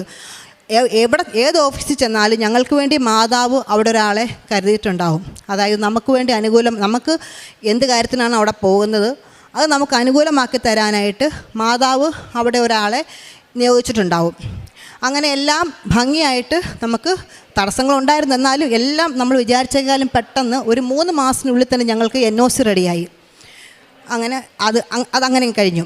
അടുത്തതെന്ന് പറഞ്ഞാൽ നമുക്ക് പൊല്യൂഷൻ കൺട്രോൾ ബോർഡിൻ്റെ PESO, അതായത് petroleum and explosive safety organisation, അതിൻ്റെ അപ്രൂവലാണ്, ലൈസൻസാണ് നമുക്ക് അടുത്തത് വേണ്ടത്. അത് നമുക്ക് ചെറിയൊരു പ്രശ്നം അതിൻ്റെ ഇടയ്ക്കുണ്ടായി. കുറച്ച് ആളുകൾ നമ്മളവിടെ പമ്പ് തുടങ്ങാതിരിക്കാൻ വേണ്ടിയിട്ട് ഹൈക്കോടതി കേസ് കൊടുത്തു, സ്റ്റേ ചെയ്യണം. അപ്പം നമ്മുടെ പമ്പിൻ്റെ സ്ഥലത്തിൻ്റെ ഓപ്പോസിറ്റ് ഒരു കോളേജുണ്ട്. അപ്പോൾ ആ കോളേജ് സ്കൂളാണെന്ന് കോടതിയെ തെറ്റിദ്ധരിപ്പിച്ചുകൊണ്ടാണ് ഇവർ കേസ് കൊടുത്തിരിക്കുന്നത്. അപ്പം ഇത് സിവിൽ കേസ് ആയതുകൊണ്ട് തന്നെ ഇത് പ്രൂവ് ചെയ്യാൻ നമുക്ക് കുറേ സമയമെടുക്കും. അപ്പം ഇങ്ങനെയുള്ള കേസൊക്കെ ചെറിയ കേസ് കോടതിയിൽ കാണുക ഇതൊന്നും വലിയ കേസല്ലാത്തതുകൊണ്ട് ഹിയറിംഗ് ഡേറ്റ് നീക്കി വെച്ച് കുറേ സമയം അങ്ങനെ പോയി. അവസാനം 2024 ഓഗസ്റ്റ് മാസം ഒക്കെ ആയപ്പോഴേക്ക് ഞാനിവിടെ കൃത്യമായിട്ട് എല്ലാ മാസവും വരുന്നുണ്ട്, പത്രം വാങ്ങുന്നുണ്ട്, കൊടുക്കുന്നുണ്ട്, എല്ലാ കാര്യങ്ങളും കറക്റ്റായിട്ട് നടക്കുന്നുണ്ട്. അപ്പം ഞാൻ ഓർത്ത് ഞാനിതെല്ലാം കൃത്യമായിട്ട് ചെയ്യുന്നുണ്ടല്ലോ, പിന്നെ എന്താ ഇതുപോലെ തടസ്സം വരുന്നത്? ഈ പെസോയുടെ ലൈസൻസ് മാത്രം ഞങ്ങൾക്ക് കിട്ടുന്നില്ല, ബാക്കി എല്ലാ അപ്രൂവലും കിട്ടി. പെസോയുടെ ലൈസൻസ് കിട്ടിയെങ്കിൽ മാത്രമേ ഉള്ളൂ നമുക്ക് ടാങ്കിൻ്റെ പണി തുടങ്ങാൻ പറ്റുകയുള്ളൂ. അങ്ങനെ ബാക്കി ബിൽഡിങ്ങിൻ്റെ പണി കാര്യങ്ങളെല്ലാം നടക്കുന്നുണ്ട്. പക്ഷേ മാതാവ് നമുക്ക് എങ്ങും ഒരു മുട്ട് വരുത്തിയില്ല, ബാക്കി പണി നടക്കുന്നുണ്ട്. ഈ പെസോ ലൈസൻസ് കിട്ടാത്തതുകൊണ്ട് ടാങ്കിൻ്റെ പണി മാത്രം നമ്മൾ ഹോൾഡ് ചെയ്തിരിക്കുകയാണ്. അങ്ങനെ ഇരിക്കെ ഓഗസ്റ്റ് മാസം നമുക്ക് പെസോയുടെ ഓഫീസിൽ നിന്ന് നമുക്ക് പബ്ലിക്കിന് നമുക്ക് നേരിട്ട് ചെല്ലാൻ പറ്റില്ല. പെസോയുടെ ലൈസൻസ് നമുക്ക് എടുത്തു തരുന്നത് ശരിക്കും കമ്പനിയാണ്. പക്ഷേ നമ്മൾ കേസിൽ പെട്ടിരിക്കുന്നതുകൊണ്ട്, നമ്മളെ കേസിലാക്കിയിരിക്കുന്നതുകൊണ്ട് നമുക്കൊന്നും ചെയ്യാൻ പറ്റില്ല. കമ്പനിക്കും പ്രത്യേകിച്ച് അവർ പറയുന്നത് കേസിൻ്റെ വിധി വരട്ടെ, കേസിൻ്റെ വിധി വന്നു കഴിയുമ്പം ലൈസൻസ് തരാം, അതല്ലാന്നുണ്ടെങ്കിൽ നിങ്ങൾ ഹൈക്കോടതി ത്രൂ എടുത്തോളൂ എന്നാണ് പെസോയുടെ ചീഫ് എക്സ്പ്ലോസീവ് ഓഫീസർ നമ്മളോട് പറയുന്നത്. അപ്പോൾ കോടതി ത്രൂ നമുക്ക് എടുക്കാൻ പറ്റില്ല. കാരണം വെച്ചാൽ ഓൾറെഡി നമ്മൾ കേസിലാണ്. നമ്മൾ ഇങ്ങനൊരു അപേക്ഷ കൊടുത്തെങ്കിൽ ഉറപ്പായിട്ട് അവരെ കേസിനോടുകൂടി ആഡ് ചെയ്യുകയുള്ളൂ. നമുക്ക് ഗുണത്തിലേറെ ദോഷമായിരിക്കും ഒരുപക്ഷെ വരാൻ പോകുന്നത്. അപ്പം 2024 ഓഗസ്റ്റ് മാസമൊക്കെ നമ്മൾ ശരിക്കും ഒരു കംപ്ലീറ്റ്ലി സ്റ്റക്കായി. ചുരുക്കി പറയാൻ നമ്മൾ 0 മെറിറ്റ്, 0യിലും താഴെ പോണ അവസ്ഥയിലായി. ഭയങ്കര സങ്കടമായി. അങ്ങനെ അപ്പം ഞാൻ ഓർത്ത് എൻ്റെ ഭാഗത്ത് എന്തായിരിക്കും തെറ്റ്, എന്നായിരിക്കും. പിന്നെ ഞാൻ ഓർത്തത് ഞാൻ പത്രം കൊടുത്തുകൊണ്ടിരുന്നത് വെറുതെ അങ്ങ് കൊടുത്ത് കൊടുത്തങ്ങ് സാധാരണ ഒരു പത്രം കൊടുക്കുന്ന പോലെ കൊടുത്തു പോയി. അപ്പം ഞാൻ ഓർത്ത് അച്ഛനെപ്പോഴും പറയൂല വിശേഷവിധിയായിട്ട് നിങ്ങൾ എന്താ ചെയ്യുന്നതെന്ന്. അപ്പം ഞാൻ വിചാരിച്ചു എന്തെങ്കിലും വിശേഷവിധിയായിട്ട് നമുക്ക് ചെയ്യാം, അതിനകത്ത് എന്തെങ്കിലും മാറ്റം വരുമോ നമുക്ക് നോക്കണമല്ലോ. ഞാനപ്പോൾ എന്നായെന്ന് വെച്ചെന്നാൽ ഇതുപോലൊരു കാർഡ് മാതാവിൻ്റെ കൃപാസനമ്മയുടെ പടം ഒരു സൈഡിലും മറു സൈഡിൽ പ്രത്യക്ഷീകരണ പ്രാർത്ഥനയുമായിട്ട് ഞാൻ ഇതുപോലെ കുറേ കാർഡങ്ങ് അടിച്ചു. എന്നിട്ട് പത്രത്തിൻ്റെ കൂടെ ഈ കാർഡും കൂടെ പിൻ ചെയ്ത് അപ്പം കാണുമ്പോൾ നല്ലൊരു ഭംഗി, കാണുമ്പോൾ തന്നെ നമുക്കൊരു ഭംഗി തോന്നും. അങ്ങനെ ഞാൻ പറഞ്ഞു, ഞാൻ കൃപാസന മാതാവിൻ്റെ പത്രമാണ്, നിങ്ങളിത് മാതാവിനെ പറ്റി 2 വാക്ക് സംസാരിച്ചതിന് ശേഷം ഞാൻ കൊടുക്കാൻ തുടങ്ങി. അപ്പം എനിക്ക് ഭയങ്കര സന്തോഷം തോന്നി.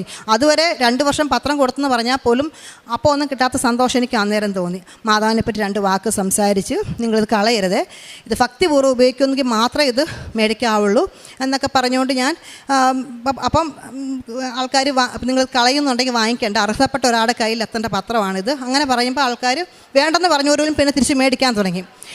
അങ്ങനെ ഓഗസ്റ്റ് മാസം ഏകദേശം പകുതിയൊക്കെ ആയപ്പോഴേക്കും അത്ഭുതം നടന്നു. അത്ഭുതം എന്താണെന്ന് വെച്ച് കഴിഞ്ഞാൽ അമ്മ ഇടപെട്ടു. നമ്മൾ പത്രപ്രവർത്തനം സ്റ്റൈല് മാറ്റിയപ്പോൾ തന്നെ മാതാവ് ഇടപെടാൻ തുടങ്ങി. നമ്മുടെ ഈ കേസിന് സമാനമായിട്ടുള്ളൊരു കേസ് കണ്ണൂർ ഉണ്ടായി. അതായത് അതും ഇതുപോലെ പുതുതായിട്ട് തുടങ്ങുന്നൊരു പെട്രോൾ പമ്പ്, അതിൻ്റെ അടുത്ത് ഇതുപോലൊരു കോളേജ്, അവർക്കെതിരെ അവർക്ക് പെസോ ലൈസൻസ് കൊടുക്കത്തില്ല. അവർക്ക് പിന്നെ കേസൊന്നും ഇല്ലായിരുന്നത് കൊണ്ട് അവർക്ക് നേരെ ഹൈക്കോടതി പോയി അവർക്ക് പെസോയ്ക്ക് വേണ്ടിയിട്ട് അവർ ആപ്ലിക്കേഷൻ റിട്ടിട്ടു. അപ്പോൾ അവർക്ക് അനുകൂലമായിട്ടുള്ള ജഡ്ജ്മെൻ്റ് ഉണ്ടായി. അതിനകത്ത് ജഡ്ജ്മെൻറ്റിൽ അവർ വ്യക്തമായിട്ട് പറഞ്ഞിട്ടുണ്ട് കോളേജുകൾ പുതുതായിട്ട് തുടങ്ങുന്ന പെട്രോൾ പമ്പിന് ബാധകമല്ല. അങ്ങനെ അതൊരു ഭയങ്കര ഒരു അത്ഭുതമായിരുന്നു. അപ്പം നമ്മൾ ഈ ജഡ്ജ്മെൻറ്റുമായിട്ട് കമ്പനി പെസോയുടെ ഓഫീസിൽ ചെന്ന് ഓഫീസറുടെ അടുത്ത് ഇത് കാണിച്ച് അവർ കൺവിൻസായി. അങ്ങനെ 2024 ഓഗസ്റ്റ് 29 നമുക്ക് പെസോയുടെ ലൈസൻസ് കിട്ടി. അപ്പം അതിൻ്റെ ഇടയ്ക്ക് 29 നമുക്ക് ലൈസൻസ്. അപ്പോൾ 26 ഉടമ്പടി ധ്യാനത്തിനകത്ത് ഞാൻ ഈ ഈ എക്സ്പ്ലോസീവ് ഓഫീസറുടെ ഫോട്ടോ ഞാൻ ഗൂഗിളിൽ നിന്ന് എടുത്തിട്ട് ഞാനീ ആരാധനയുടെ സമയത്ത് ഞാൻ ഈ പരിശുദ്ധ അമ്മേനെയും ദിവികാരണത്തിൻ്റെയും മുത്തിച്ച് ഞാൻ പ്രാർത്ഥിച്ചു. എൻ്റെ വിശ്വാസം ആ ഓഫീസറുടെ ഫോട്ടോ ഞാൻ ടി വിയുടെ സ്ക്രീനെ മുട്ടിച്ച് പ്രാർത്ഥിച്ചു, എന്തെങ്കിലും ചെയ്തു തരണേ, വേറെ ഒരു വഴിയില്ല, എന്നെക്കൊണ്ടൊന്നും ചെയ്യാൻ പറ്റില്ല, നിങ്ങൾക്ക് എന്തെങ്കിലും ചെയ്യാൻ പറ്റുള്ളൂ ഈശോയ്ക്കും മാതാവിനും എന്ന് പറഞ്ഞ് ഞാൻ ഓഫീസറുടെ ഫോട്ടോ മുത്തിച്ച് ഞാൻ പ്രാർത്ഥിച്ചു. 2 ദിവസം കഴിഞ്ഞില്ല, ചൊവ്വാഴ്ചത്തെ ധ്യാനം കഴിഞ്ഞ് ബുധൻ വ്യാഴം വെള്ളിയാഴ്ച എനിക്ക് പെസോയുടെ ലൈസൻസ് കിട്ടി. അങ്ങനെ പമ്പിൻ്റെ പണി ഞങ്ങൾ വിചാരിച്ചേക്കാളും ഭംഗിയായിട്ട് എല്ലാം നടന്നു. അതങ്ങനെ അത് കഴിഞ്ഞ് പിന്നെ ഫെബ്രുവരി മാസം 12 അപ്പം കേസ് നടക്കുന്നുണ്ട്, ഹിയറിംഗ് വരുന്നു, ഡേറ്റ് മാറ്റുന്നു, അങ്ങനെ ഫെബ്രുവരി മാസം 12 കേസിൻ്റെ വിധിയും വന്നു. അതൊട്ടും ഞങ്ങൾ പ്രതീക്ഷിച്ചില്ല. എന്തായാലും കുറേ കാലതാമസം എടുക്കുന്നതാണ്. സാധാരണ പെട്രോൾ പമ്പിൻ്റെ കേസിനൊക്കെ 2-3 വർഷം കഴിഞ്ഞേ ഉള്ളൂ വിധി വരുള്ളൂ. ഫെബ്രുവരി മാസം 12 ഞങ്ങളുടെ കേസ് തള്ളിപ്പോയി. അങ്ങനെ ആ ഒരു ഭാഗവും ക്ലിയറായി. അന്ന് തന്നെ ഞങ്ങളിവിടെ വന്ന് അന്ന് ഹർത്താലായിരുന്നു. ഫെബ്രുവരി 12 ഞങ്ങൾ മക്കളുമായിട്ട് ഞങ്ങളിവിടെ വന്ന് മാതാവിന് നന്ദി പറഞ്ഞ് പോയി. അങ്ങനെ എല്ലാ തടസ്സങ്ങളും പ്രശ്നങ്ങളും മാറി ഫെബ്രുവരി മാസം 9 പമ്പ് ഓപ്പണായി. അത് മാതാവിൻ്റെ അനുഗ്രഹം കൊണ്ട് ഞങ്ങൾക്ക് 1% പോലും മെറിറ്റില്ല. അതായത് 1% പോലും. ഞങ്ങൾ ചെയ്തത് എന്താണെന്ന് വെച്ച് കഴിഞ്ഞാൽ പത്രപ്രവർത്തനം നന്നായിട്ടങ്ങ് ചെയ്തു. അതിൽ അച്ഛൻ പറയാറുണ്ട് 60% പത്രപ്രവർത്തനത്തിനാണ്. ഞങ്ങൾ അതിൽ കോൺസെൻട്രേറ്റ് ചെയ്ത് നല്ല രീതിയിൽ പത്രപ്രവർത്തനം ചെയ്തു, ജീവകാരുണ്യ പ്രവൃത്തി ചെയ്തു. മെഡിക്കൽ കോളേജിൽ കൃത്യമായിട്ട് എല്ലാ മാസവും ഞങ്ങളെക്കൊണ്ട് പറ്റുന്ന പോലെ കൊണ്ടുപോയി നിർധനരായ രോഗികൾക്ക് ഭക്ഷണം കൊടുക്കും. പിന്നെ ഞങ്ങളുടെ അടുത്ത് അഭയാഭവൻ എന്ന് പറഞ്ഞ് പ്രായ അമ്മമാരെ നോക്കുന്ന സ്ഥലമുണ്ട്. അവിടെ അമ്മമാർക്ക് വേണ്ട ഭക്ഷണങ്ങളും മറ്റ് സംഭവങ്ങളും നമ്മൾ ചെയ്തു കൊടുക്കുമായിരുന്നു. പിന്നെ ഞങ്ങളുടെ മുന്നിൽ ആര് സഹായത്തിന് വന്നാലും എന്താണോ കയ്യിലുള്ളത് അത് നമ്മൾ ഉള്ള പോലെ കൊടുക്കുമായിരുന്നു. പിന്നെ ആത്മീയമായിട്ടുണ്ടായ ഇതെന്ന് വെച്ച് കഴിഞ്ഞാൽ ഞാൻ സാധാരണ പള്ളി കുർബാനയ്ക്ക് പോകുമ്പോൾ ബൈക്കിലേ നിൽക്കാറുള്ളൂ, ഫ്രണ്ടിലൊന്നും പോയി നിൽക്കാറില്ല. ബൈക്കിൽ നിൽക്കും. വലിയ കാര്യമായിട്ടൊന്നും അങ്ങനെ കുർബാന ഭയങ്കര ഭക്തിയോടെയൊന്നുമല്ല. പക്ഷേ ഉടമ്പടി എടുത്തത് പിന്നെ ഏത് പള്ളി കുർബാനയ്ക്ക് പോയാലും ഫസ്റ്റ് ബെഞ്ച് അല്ലെ ഫസ്റ്റ് ഞാനുണ്ടാവും, അവിടെ ഇരിക്കുകയുള്ളൂ, ബാക്കി പോയി ഇരിക്കത്തില്ല. ഒരു ദിവസം പോലും കുർബാന മുടങ്ങാതെ എല്ലാ ദിവസവും വിശുദ്ധ കുർബാനയ്ക്ക് പോകാനുള്ള കൃപ കിട്ടി. പിന്നെ കൊന്തയെല്ലാം ഭയങ്കര മടിയായിരുന്നു. ഒരു കുർമ്മ പ്രാർത്ഥനയിൽ ചെല്ലുന്ന കൊന്തയല്ലാതെ ഒരൊറ്റ കൊന്ത പോലും ഞാൻ എത്തിക്കുകയായിരുന്നു. പക്ഷേ ഉടമ്പടി എടുത്തതിൽ പിന്നെ ഞാൻ എല്ലാ ദിവസവും സമ്പൂർണ്ണ ജപമാല ചെല്ലും, ബൈബിൾ വായിക്കും. ഉടമ്പടി നിബന്ധനകൾ ഞാൻ കൃത്യമായിട്ട് പാലിക്കുന്നുണ്ട്. അതുകൊണ്ട് തന്നെയാണ് മനുഷ്യനാൽ ഒരിക്കലും സാധിക്കുന്ന കാര്യമല്ല ഇത്. അത് നിങ്ങൾക്ക് എത്രമാത്രം മനസ്സിലായെന്ന് എനിക്കറിയത്തില്ല. ഞാൻ ഈ പറഞ്ഞ സാക്ഷ്യം ഒരിക്കലും നമ്മളെക്കൊണ്ട് നടക്കുന്ന കാര്യമല്ല. അമ്മ മാതാവിൻ്റെയും ഈശോയുടെ ഇടപെടലുകൊണ്ട് മാത്രം. കൃപാസന ഉപ്പിനെപ്പറ്റി പറയാതിരിക്കാൻ പറ്റത്തില്ല. എവിടെയെല്ലാം ഞാൻ കൃപാസന ഉപ്പ് ഇട്ടിട്ടുണ്ടോ അവിടെ ഒന്നും അമ്മ എന്നെ പരാജയപ്പെടുത്തിയിട്ടില്ല. ഞങ്ങൾ തോറ്റു പോയിട്ടില്ല. അത് ഈ പമ്പ് സംബന്ധമായിട്ടും അല്ലാത്ത മറ്റ് ബിസിനസ് സംബന്ധമായിട്ട് എവിടെ ഞാൻ പോയാൽ എൻ്റെ വണ്ടിയിലെല്ലാം എപ്പോഴും ഉപ്പുണ്ടാവും. എവിടെ കയറിയാൽ ഞാൻ ഒരു നുള്ളി ഉപ്പിട്ടിട്ടേ കയറുള്ളൂ. അവിടെയെല്ലാം ഞാൻ മാതാവ് എന്നെ വിജയിപ്പിച്ചിട്ടേ ഉള്ളൂ. എങ്ങും ഞാൻ തോറ്റു പോകാൻ അമ്മ മാതാവ് ഇടവരുത്തിയിട്ടില്ല. ഇത്രയും പറഞ്ഞുകൊണ്ട് ഞാൻ എൻ്റെ സാക്ഷ്യം അവസാനിപ്പിക്കുന്നു. ഞങ്ങളുടെ കൃപാസനമ്മ ഞങ്ങൾക്കാണെങ്കിൽ പമ്പ് നന്നായിട്ട് തുടങ്ങാൻ സഹായിച്ച്. നന്ദി കൃപാസന ഇഷാപ്പ. പ്രഭാഷകൻ്റെ പുസ്തകം 17-ാം അധ്യായം 7-8 തിരുവചനങ്ങൾ. അവിടുന്ന് അറിവും വിവേകവും കൊണ്ട് അവരെ നിറയ്ക്കുകയും നന്മയും തിന്മയും അവർക്ക് കാണിച്ചു കൊടുക്കുകയും ചെയ്തു. തൻ്റെ പ്രവൃത്തികളുടെ മഹത്വം അവർ കാണുന്നതിന് അവിടുന്ന് തൻ്റെ പ്രകാശം അവരുടെ ഹൃദയങ്ങളിൽ നിറച്ചു. റിൻഡ പ്രകാശ് അവരുടെ മക്കളോടൊപ്പം വന്ന് അവരുടെ രണ്ടാമത്തെ പ്രത്യക്ഷീകരണ സാക്ഷ്യമാണ് ഈ അൾത്താരയിൽ ഏറ്റുപറയുന്നത്. ഉടമ്പടിയുടെ തനതായ സ്വഭാവമുള്ള not by merit but by grace എന്ന അടിസ്ഥാനത്തിൽ ഇവർക്ക് ഈശോ ചെയ്തു കൊടുത്ത വലിയൊരു അത്ഭുതത്തെക്കുറിച്ചാണ് ഇവർ ഈ സാക്ഷ്യത്തിൽ ഏറ്റുപറയുന്നത്. അവർക്കൊരു പെട്രോൾ പമ്പ് തുടങ്ങുന്നതിനുള്ള ആഗ്രഹം പരിശുദ്ധ അമ്മയുടെ മധ്യസ്ഥതയിൽ ഈശോയോട് പറയുകയും അതിൻ്റെ എല്ലാ സാങ്കേതിക തടസ്സങ്ങളും മാറ്റുന്നതിനുമായി അവർ പ്രാർത്ഥിക്കുകയും ചെയ്തു. അവരുടെ എല്ലാ ലൈസൻസും കിട്ടിയപ്പോൾ ഒരെണ്ണം മാത്രമാണ് അവർക്കെതിരായിട്ട് വന്നത്. അത് ദൈവമഹത്വം ദർശിക്കാനും ദൈവനാമം മഹത്വപ്പെടാനും വേണ്ടിയുള്ള ഒരു വലിയ തടസ്സമായിരുന്നു എന്ന് അവർ ഇന്ന് ഏറ്റുപറയുകയാണ്. കേസിൻ്റെ വിധി വരാതെ അവർക്ക് ഒരിക്കലും ലൈസൻസ് കൊടുക്കുക സാധ്യമല്ല. കാരണം ആരോ എഗെയിൻസ്റ്റായി ഇവർക്ക് സ്കൂൾ ഓഫ് മെഡിക്കൽ കോളേജ് എന്നുള്ളൊരു പേരിൻ്റെ അടിസ്ഥാനത്തിൽ അവർക്ക് സ്കൂൾ എന്ന ഒരു വാക്കിൻ്റെ അടിസ്ഥാനത്തിലാണ് അവരോട് താല്പര്യമില്ലാത്തവർ ഒരു കേസ് എഗെയിൻസ്റ്റായിട്ട് വാദിക്കാൻ തുടങ്ങിയത്. പക്ഷെ പരിശുദ്ധ അമ്മ തന്നെ അവർക്ക് ഒരു അഭിഭാഷകയായി നിന്നുകൊണ്ട് നീതി നടത്തിക്കൊടുത്ത ഒരു സാക്ഷ്യമായിരുന്നു. കാരണം അതേസമയം തന്നെ പാരലായി മറ്റൊരു സ്ഥലത്ത് ഒരു ജഡ്ജ് വിധി പറയുന്ന ഒരു വിധിവാചകം അവർക്ക് കേൾക്കാനിടവന്നു. ഒരു കോളേജ് എന്നുള്ളത് ഒരു ബാധകമല്ല ഒരു പെട്രോൾ പമ്പ് തുടങ്ങുന്നതിന്. കാരണം ആ കോളേജ് തന്നെ ഇവർക്ക് വളരെ സപ്പോർട്ടീവായിരുന്നു. അങ്ങനെ പരിശുദ്ധ അമ്മയുടെ മാധ്യസ്ഥത്തിലൂടെ ഇവർ ആഗ്രഹിച്ച തരത്തിൽ നല്ലൊരു പമ്പ് സ്റ്റാർട്ട് ചെയ്യുന്നതിനായിട്ട് അവർക്ക് സാധിച്ചതിൻ്റെ ഒരു വലിയ സാക്ഷ്യമാണ്. നമുക്കറിയാവുന്നതുപോലെ നീതി ലഭിക്കുന്നതിന് വേണ്ടി തടസ്സമായി എന്ന് കണ്ടപ്പോൾ പല പ്രാവശ്യം ഉടമ്പടി പുതുക്കി ഉടമ്പടിയിൽ ജീവിക്കുന്ന ഈ രണ്ടുപേരും അവർ ഈശോയോട് തന്നെ ചോദിച്ചു, എനിക്കെന്താണ് കുറവ്? ഒരു യുവാവ് ഈശോയോട് ചോദിച്ചു, എനിക്ക് എന്താണ് കുറവ്? എന്നുപോലെ ഈശോ പറഞ്ഞത് ആ യുവാവ് ബൈബിളിൽ ഏറ്റെടുക്കുന്നില്ല. കാരണം അവൻ സങ്കടത്തോടെ തിരിച്ചുപോയി എന്നാണ്.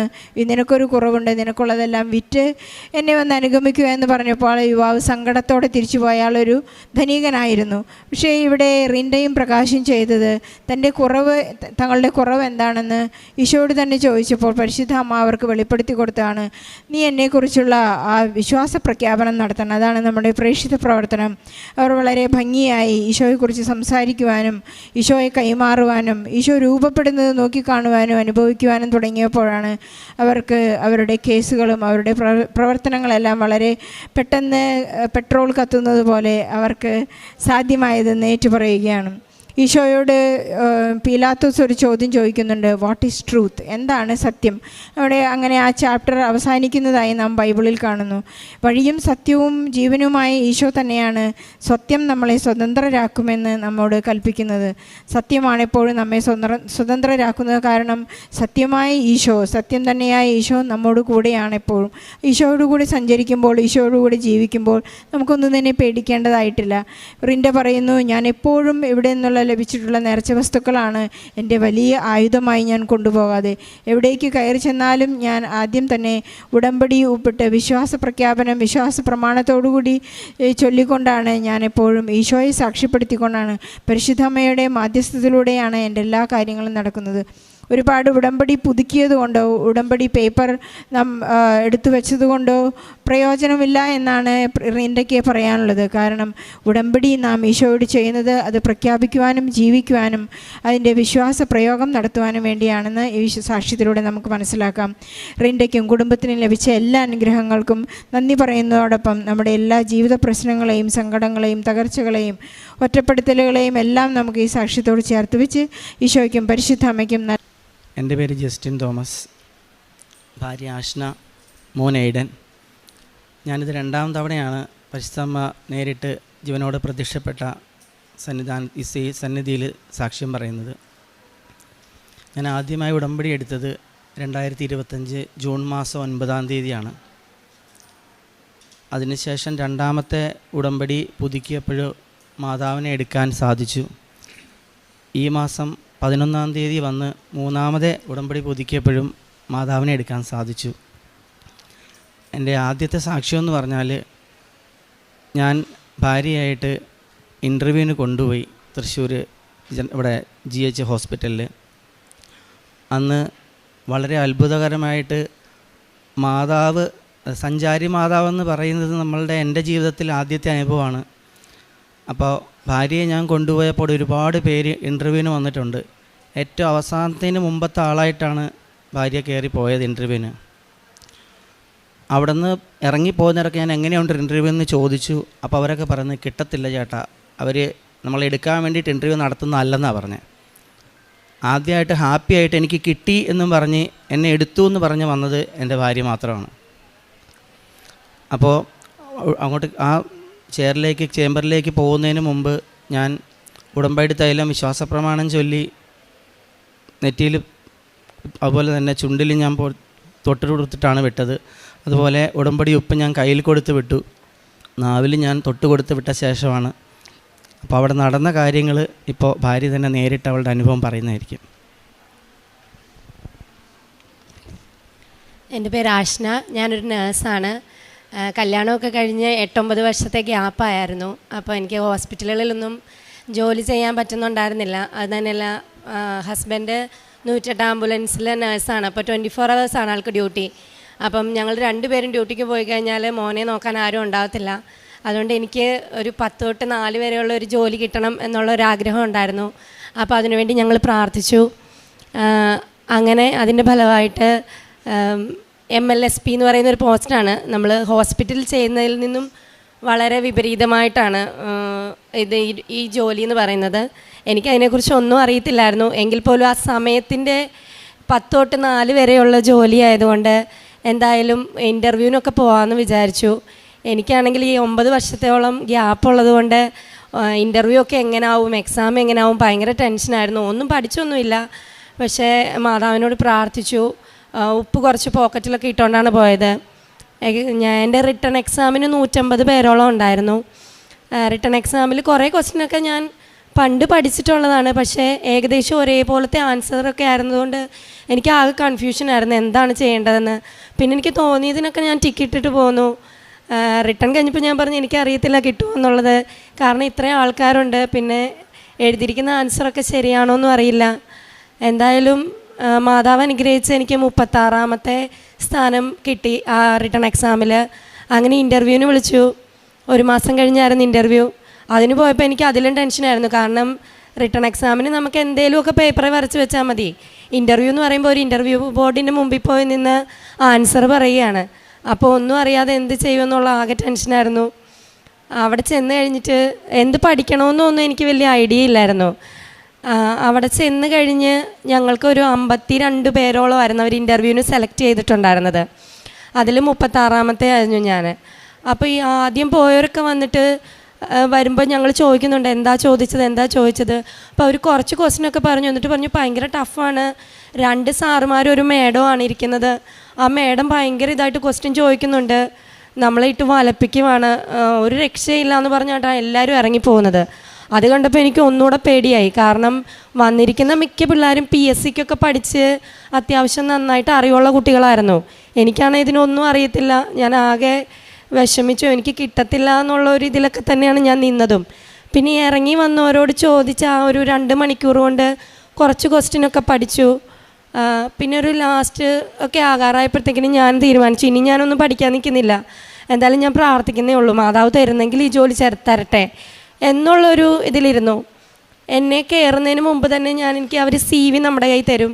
ഞാൻ ആ CVയിൽ കുറച്ച് ഉപ്പ് വിതറി വിശ്വാസ പ്രമാണം ഇങ്ങനെ ചൊല്ലിക്കൊണ്ടിരുന്നു. അതുപോലെ ഞാൻ കയറുന്നതിന് മുമ്പും കുറച്ച് ഉപ്പ് കഴിച്ചു. അതുപോലെ കയറുന്ന ആ റൂമുണ്ട്, അവർ എക്സാമിനേഴ്സ് ഇരിക്കുന്ന റൂമുണ്ട്, അതിൽ ചവിട്ടാത്തൊരു സ്ഥലത്തായിട്ട് ഞാൻ കുറച്ച് ഉപ്പിട്ട് പ്രാർത്ഥിച്ചുകൊണ്ടിരുന്നു. വളരെ ടെൻഷനോടുകൂടിയാണ് ഞാൻ റൂമിലേക്ക് കയറിയത്. പക്ഷെ റൂമിൽ കയറി കഴിഞ്ഞപ്പം ഭയങ്കരമായിട്ട് എന്തോ ഒരു ആശ്വാസം പോലെ എനിക്ക് തോന്നി. ടെൻഷനെല്ലാം പെട്ടെന്ന് എന്നിൽ നിന്നങ്ങ് മാറിയ പോലെ എനിക്ക് തോന്നി. ഞാൻ കയറി ചെന്നപ്പോൾ തന്നെ അവരെല്ലാം ചിരിച്ചുകൊണ്ടിരിക്കുക. ഞാൻ വിഷ് ചെയ്തപ്പം വളരെ പണ്ട് തന്നെ പരിചയമുള്ള നമ്മുടെ ഫ്രണ്ട്സൊക്കെ സംസാരിക്കുന്നത് പോലെ അവരെന്നോട് സംസാരിക്കാൻ തുടങ്ങി. അപ്പം തന്നെ എനിക്ക് ഭയങ്കര ആശ്വാസം തോന്നി.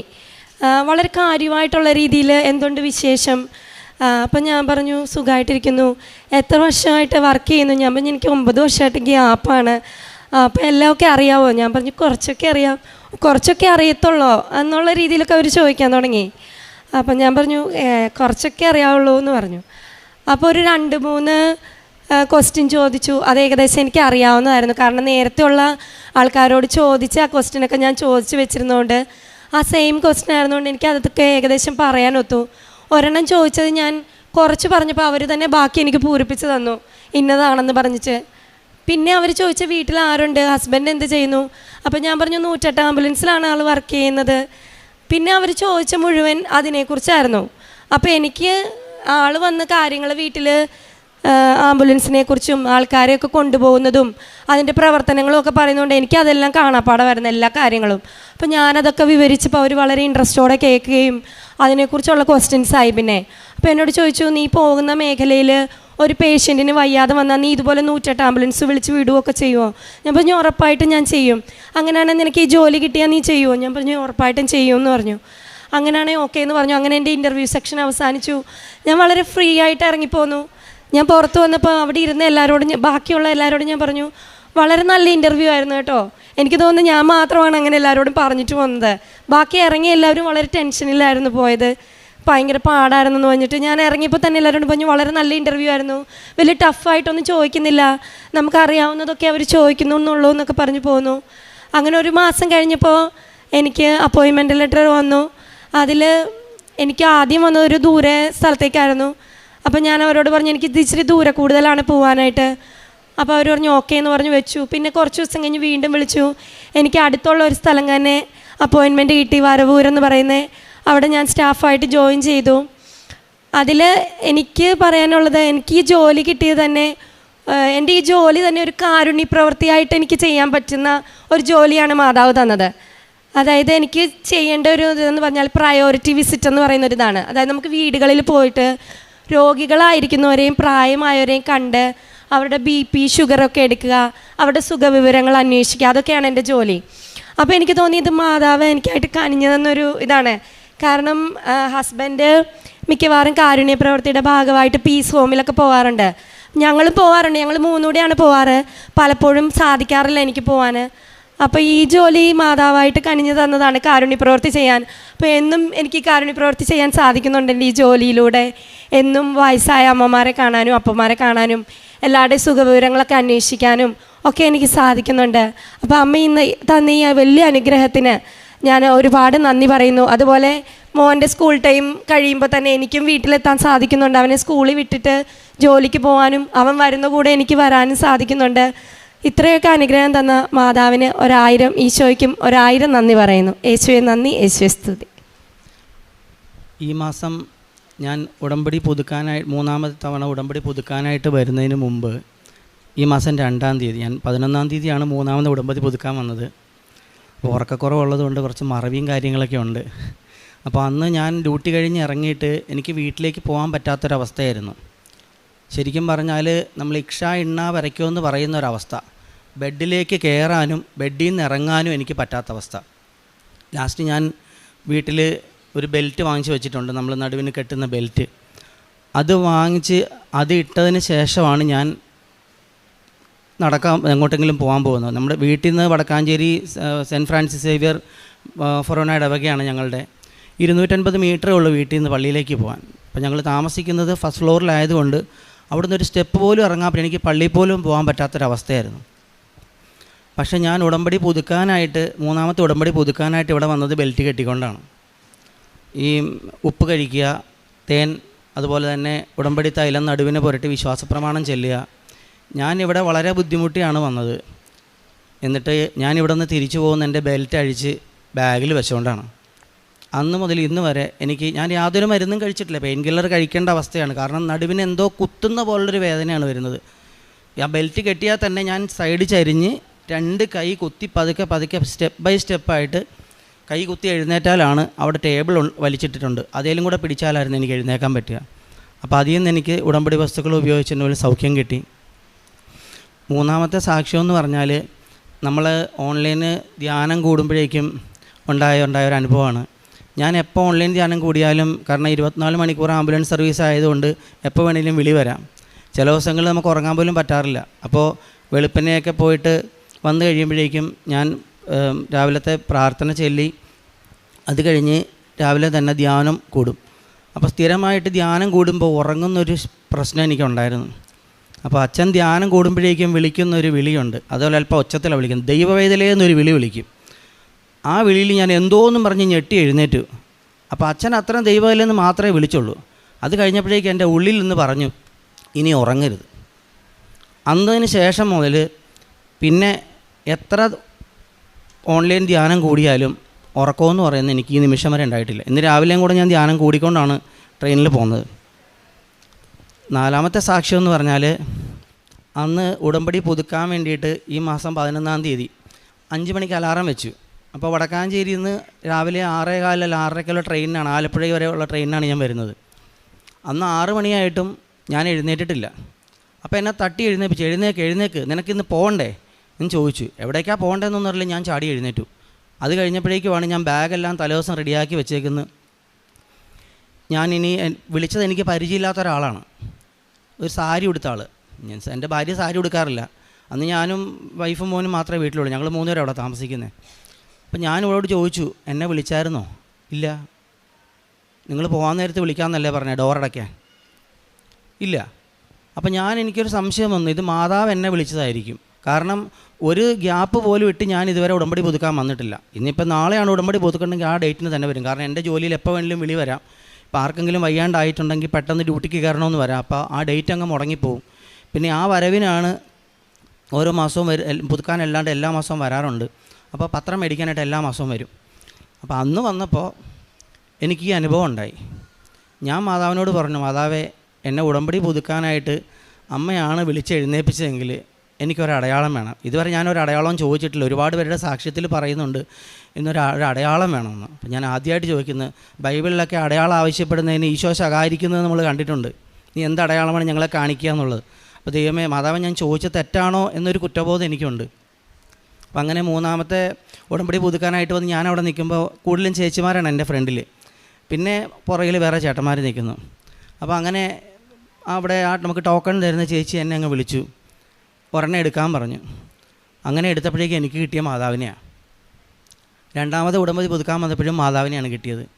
അപ്പോൾ എനിക്ക് മനസ്സിലായി, അടയാളം ചോദിക്കുന്നത് നമ്മളെ നിഷ്കളങ്ക മനസ്സോടെയാണെങ്കിൽ അത് ഉറപ്പായിട്ടും മാതാവ് സാധിച്ചു തരും. അപ്പോൾ ഈ 4 സാക്ഷ്യങ്ങളാണ് എനിക്ക് നിങ്ങളുടെ മുമ്പിൽ പറയാനുള്ളത്. പിന്നെ അച്ഛൻ പറയാറുണ്ട്, സാക്ഷ്യം പറയാണ്ടിരുന്ന് പണി മേടിക്കരുതെന്ന്. അത് എനിക്ക് എൻ്റെ അനുഭവത്തിലും എൻ്റെ സാക്ഷ്യം പറയാതിരിക്കുന്ന ആൾക്കാരുടെ അനുഭവങ്ങളും നമ്മൾ കണ്ടിട്ടുണ്ട്. അപ്പോൾ ഈ 4 സാക്ഷ്യങ്ങളാണ് എനിക്ക് മാതാവ് പ്രത്യക്ഷപ്പെട്ട ഈ സന്നിധിയിൽ പറയാനുള്ളത്. പിന്നെ കാരുണ്യ പ്രവൃത്തികളെന്ന് പറയുമ്പോൾ, ഞാൻ അവിടെ ജോൺ പോൾ പീസ് ഹോം അങ്ങനെ ഒരു സ്ഥാപനമുണ്ട് വടക്കാഞ്ചേരി അടുത്തായിട്ട്. അപ്പോൾ അവിടെ വയ്യാത്ത ചേട്ടന്മാർ അതുപോലെ അമ്മച്ചിമാരുണ്ട്. അപ്പോൾ എല്ലാ മാസവും കൊടുക്കാൻ പറ്റിയില്ലെങ്കിലും നമുക്കിപ്പോൾ ഞങ്ങൾ 3 പേര് മാത്രം ഉള്ളതുകൊണ്ട് സ്വന്തമായിട്ട് വീടില്ല, ഞങ്ങൾ വാടകയ്ക്കാണ് താമസിക്കുന്നത്. അപ്പോൾ BPLൻ്റെ കാർഡ് കിട്ടും. 10 കിലോ അരി ഉണ്ടെങ്കിൽ ഞങ്ങൾക്ക് 2 മാസം ഓടും. അപ്പോൾ അവിടെ നിന്ന് കിട്ടുന്ന അരി, അതുപോലെ തന്നെ നമുക്ക് അവിടെ നിന്ന് കിട്ടുന്ന സാധനങ്ങളെല്ലാം ഞാൻ കൊണ്ടുപോയി കൊടുക്കും. പിന്നെ ആണെങ്കിൽ അവിടുത്തെ വയ്യാത്ത ചേട്ടന്മാരെ കുളിപ്പിക്കാൻ പോകാറുണ്ട്. എപ്പോഴും പോകാൻ സാധിക്കാറില്ല. പിന്നെ ഏകദേശം അവിടെ കുർബാന തീരുമ്പോഴാണെന്നുണ്ടെങ്കിൽ അവരെ പള്ളിയിൽ നിന്ന് തിരിച്ച് അവരുടെ ബെഡിലേക്ക് കൊണ്ടുപോകാനായിട്ട്, അതുപോലെ അവർക്ക് വയ്യാത്ത വളർച്ചയില്ലാത്ത മക്കളൊക്കെ ഉണ്ട്.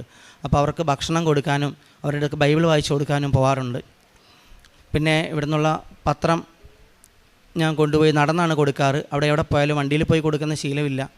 ചിലരൊക്കെ ഇപ്പോൾ സ്ഥിരമായിട്ട് കൊടുക്കുന്നതുകൊണ്ട് എന്തേ ഈ വഴിക്ക് വരാതിരുന്നേ, പത്രം വായിക്കാത്തത് കൊണ്ട് കിട്ടാത്തത് കൊണ്ട് ഞങ്ങൾക്കൊരു സുഖമില്ല. നിങ്ങൾ വന്ന് മാതാവിനെക്കുറിച്ച് സംസാരിക്കുമ്പോൾ ഞങ്ങളുടെ വീട്ടിലൊരുപാട് അനുഭവങ്ങളുണ്ടായി. അപ്പോൾ അങ്ങനെ ഒരുപാട് കാര്യങ്ങൾ പറയാറുണ്ട്. പിന്നെ അതുപോലെ ഞാൻ കേൾക്കുന്ന സാക്ഷ്യങ്ങളെല്ലാം ഷെയർ ചെയ്യാറുണ്ട്. പിന്നെയാണെങ്കിൽ ഇവിടെ 2 മക്കൾക്ക് വേണ്ടിയിട്ടുള്ള ചികിത്സാ സഹായം എനിക്ക് സാലറി വന്നു കഴിയുമ്പോൾ തന്നെ ഞാൻ അയച്ചു കൊടുക്കാറുണ്ട്. അവർക്ക് ചികിത്സയും അതുപോലെ തന്നെ സ്കൂളിൽ പഠനച്ചെലവിനുള്ളത്. അപ്പോൾ ഇതൊക്കെയാണ് എൻ്റെ പ്രകാരണ പ്രവൃത്തികളും പ്രേക്ഷിത പ്രവർത്തനവും. എല്ലാ അനുഗ്രഹങ്ങൾക്കും ഈശോയ്ക്കും മാതാവിനും കോടാനുകോടി നന്ദി പറയുന്നു. യേശുവെ നന്ദി, യേശുവെ സ്തുതി. സുഭാഷിതങ്ങൾ 16 1 മുതൽ 3 വരെ. മനുഷ്യൻ പദ്ധതികൾ വിഭാവനം ചെയ്യുന്നു, അന്തിമമായ തീരുമാനം കർത്താവിൻ്റെതത്രേ. ഒരുവന് തൻ്റെ നടപടികൾ അന്യൂന്യമെന്ന് തോന്നുന്നു, കർത്താവ് ഹൃദയം പരിശോധിക്കുന്നു. നിൻ്റെ പ്രയത്നം കർത്താവിൽ അർപ്പിക്കുക, നിൻ്റെ പദ്ധതികൾ ഫലമണിയും. ജസ്റ്റിൻ തോമസ് എന്ന ഈ സഹോദരൻ തൻ്റെ ഉടമ്പടി ജീവിതത്തിൽ ലഭിച്ച ദൈവാനുഭവങ്ങളെ സന്തോഷത്തോടെ സാക്ഷ്യപ്പെടുത്തുകയാണ്. ആദ്യം ജീവിത പങ്കാളിക്ക് ലഭിച്ച ജോലിയെക്കുറിച്ചാണ് സാക്ഷ്യപ്പെടുത്തിയത്. ഒത്തിരി പേർ കഷ്ടം പറഞ്ഞുകൊണ്ട് ഇൻ്റർവ്യൂവിൽ നിന്ന് ഇറങ്ങിപ്പോരുമ്പോൾ അമ്മ മാതാവ് നേർച്ചവസ്തുക്കളുടെ ഉപയോഗത്തിലൂടെ മകളെ ആ ഇൻ്റർവ്യൂവിന് പ്രവേശിപ്പിക്കുമ്പോൾ വലിയ ശാന്തതയോടുകൂടി അതിൽ പങ്കുചേരുവാനും വലിയ സന്തോഷത്തോടു കൂടി ഇൻ്റർവ്യൂവിൽ പങ്കെടുക്കുവാൻ മകളെ സഹായിക്കുകയും വലിയ സഹായത്തിൽ ആ ജോലി മകൾക്ക് കരസ്ഥമാകും വിധം എല്ലാ കാര്യങ്ങളും ക്രമീകരിക്കുകയും ചെയ്യുന്നു. ഉടമ്പടി നമ്മുടെ ജീവിതത്തിൻ്റെ ഭാരങ്ങൾ ഏറ്റെടുത്ത് നമ്മുടെ ജീവിതത്തെ ലഘൂകരിക്കുകയും എളിമയിലും സ്നേഹത്തിലും ജീവിതത്തിൻ്റെ ഉത്തരവാദിത്തങ്ങൾ നിർവഹിക്കുവാൻ നമ്മളെ ഒരുക്കുകയും ചെയ്യുന്നു. അങ്ങനെ 8 വർഷത്തോളം കരിയർ ഗ്യാപ്പുള്ള മകളാണ് വളരെ ശാന്തതയോടെ അമ്മയുടെ കരങ്ങളിലേക്ക് ഏൽപ്പിച്ചു കൊടുത്തതുപോലെ 10 മുതൽ 4 വരെ ആ പകൽ സമയം കുഞ്ഞ് സ്കൂളിൽ പോകുന്ന സമയം ജോലിക്ക് പോകുവാൻ പറ്റുന്ന വിധത്തിൽ ജോലി ക്രമീകരിച്ച് കിട്ടിയതിൻ്റെ സാക്ഷ്യം പങ്കുവച്ചത്. അതുപോലെ മകന് ലഭിച്ച ഓരോ അനുഗ്രഹ സാഹചര്യങ്ങളെയും സൂചിപ്പിച്ചു. അത് നടുവിന് വല്ലാത്ത വേദനയോടെ എത്തിയ മകൻ ബെൽറ്റ് അഴിച്ചു വെച്ച് ശാന്തതയോടുകൂടി ജീവിതം മുന്നോട്ട് പോകുവാൻ സാധിക്കുന്നത് അനേകർക്ക് ഉടമ്പടിയെക്കുറിച്ച് പറഞ്ഞു കൊടുക്കുവാനും പ്രേക്ഷിത പ്രവർത്തനത്തിലൂടെ മറ്റുള്ളവർക്ക് നന്മകൾ ചെയ്തു കൊടുക്കുവാനും നിരന്തരം മകനെ ബലപ്പെടുത്തുന്നതിനെയും അൾത്താരയിൽ സാക്ഷ്യപ്പെടുത്തി. ഈ കുടുംബത്തിൻ്റെ ഓരോ ഉടമ്പടി ജീവിത സമയത്തും അമ്മയിലൂടെ ലഭിച്ച അനുഗ്രഹങ്ങൾക്ക് നന്ദി പറഞ്ഞുകൊണ്ട് കരങ്ങളടിച്ച്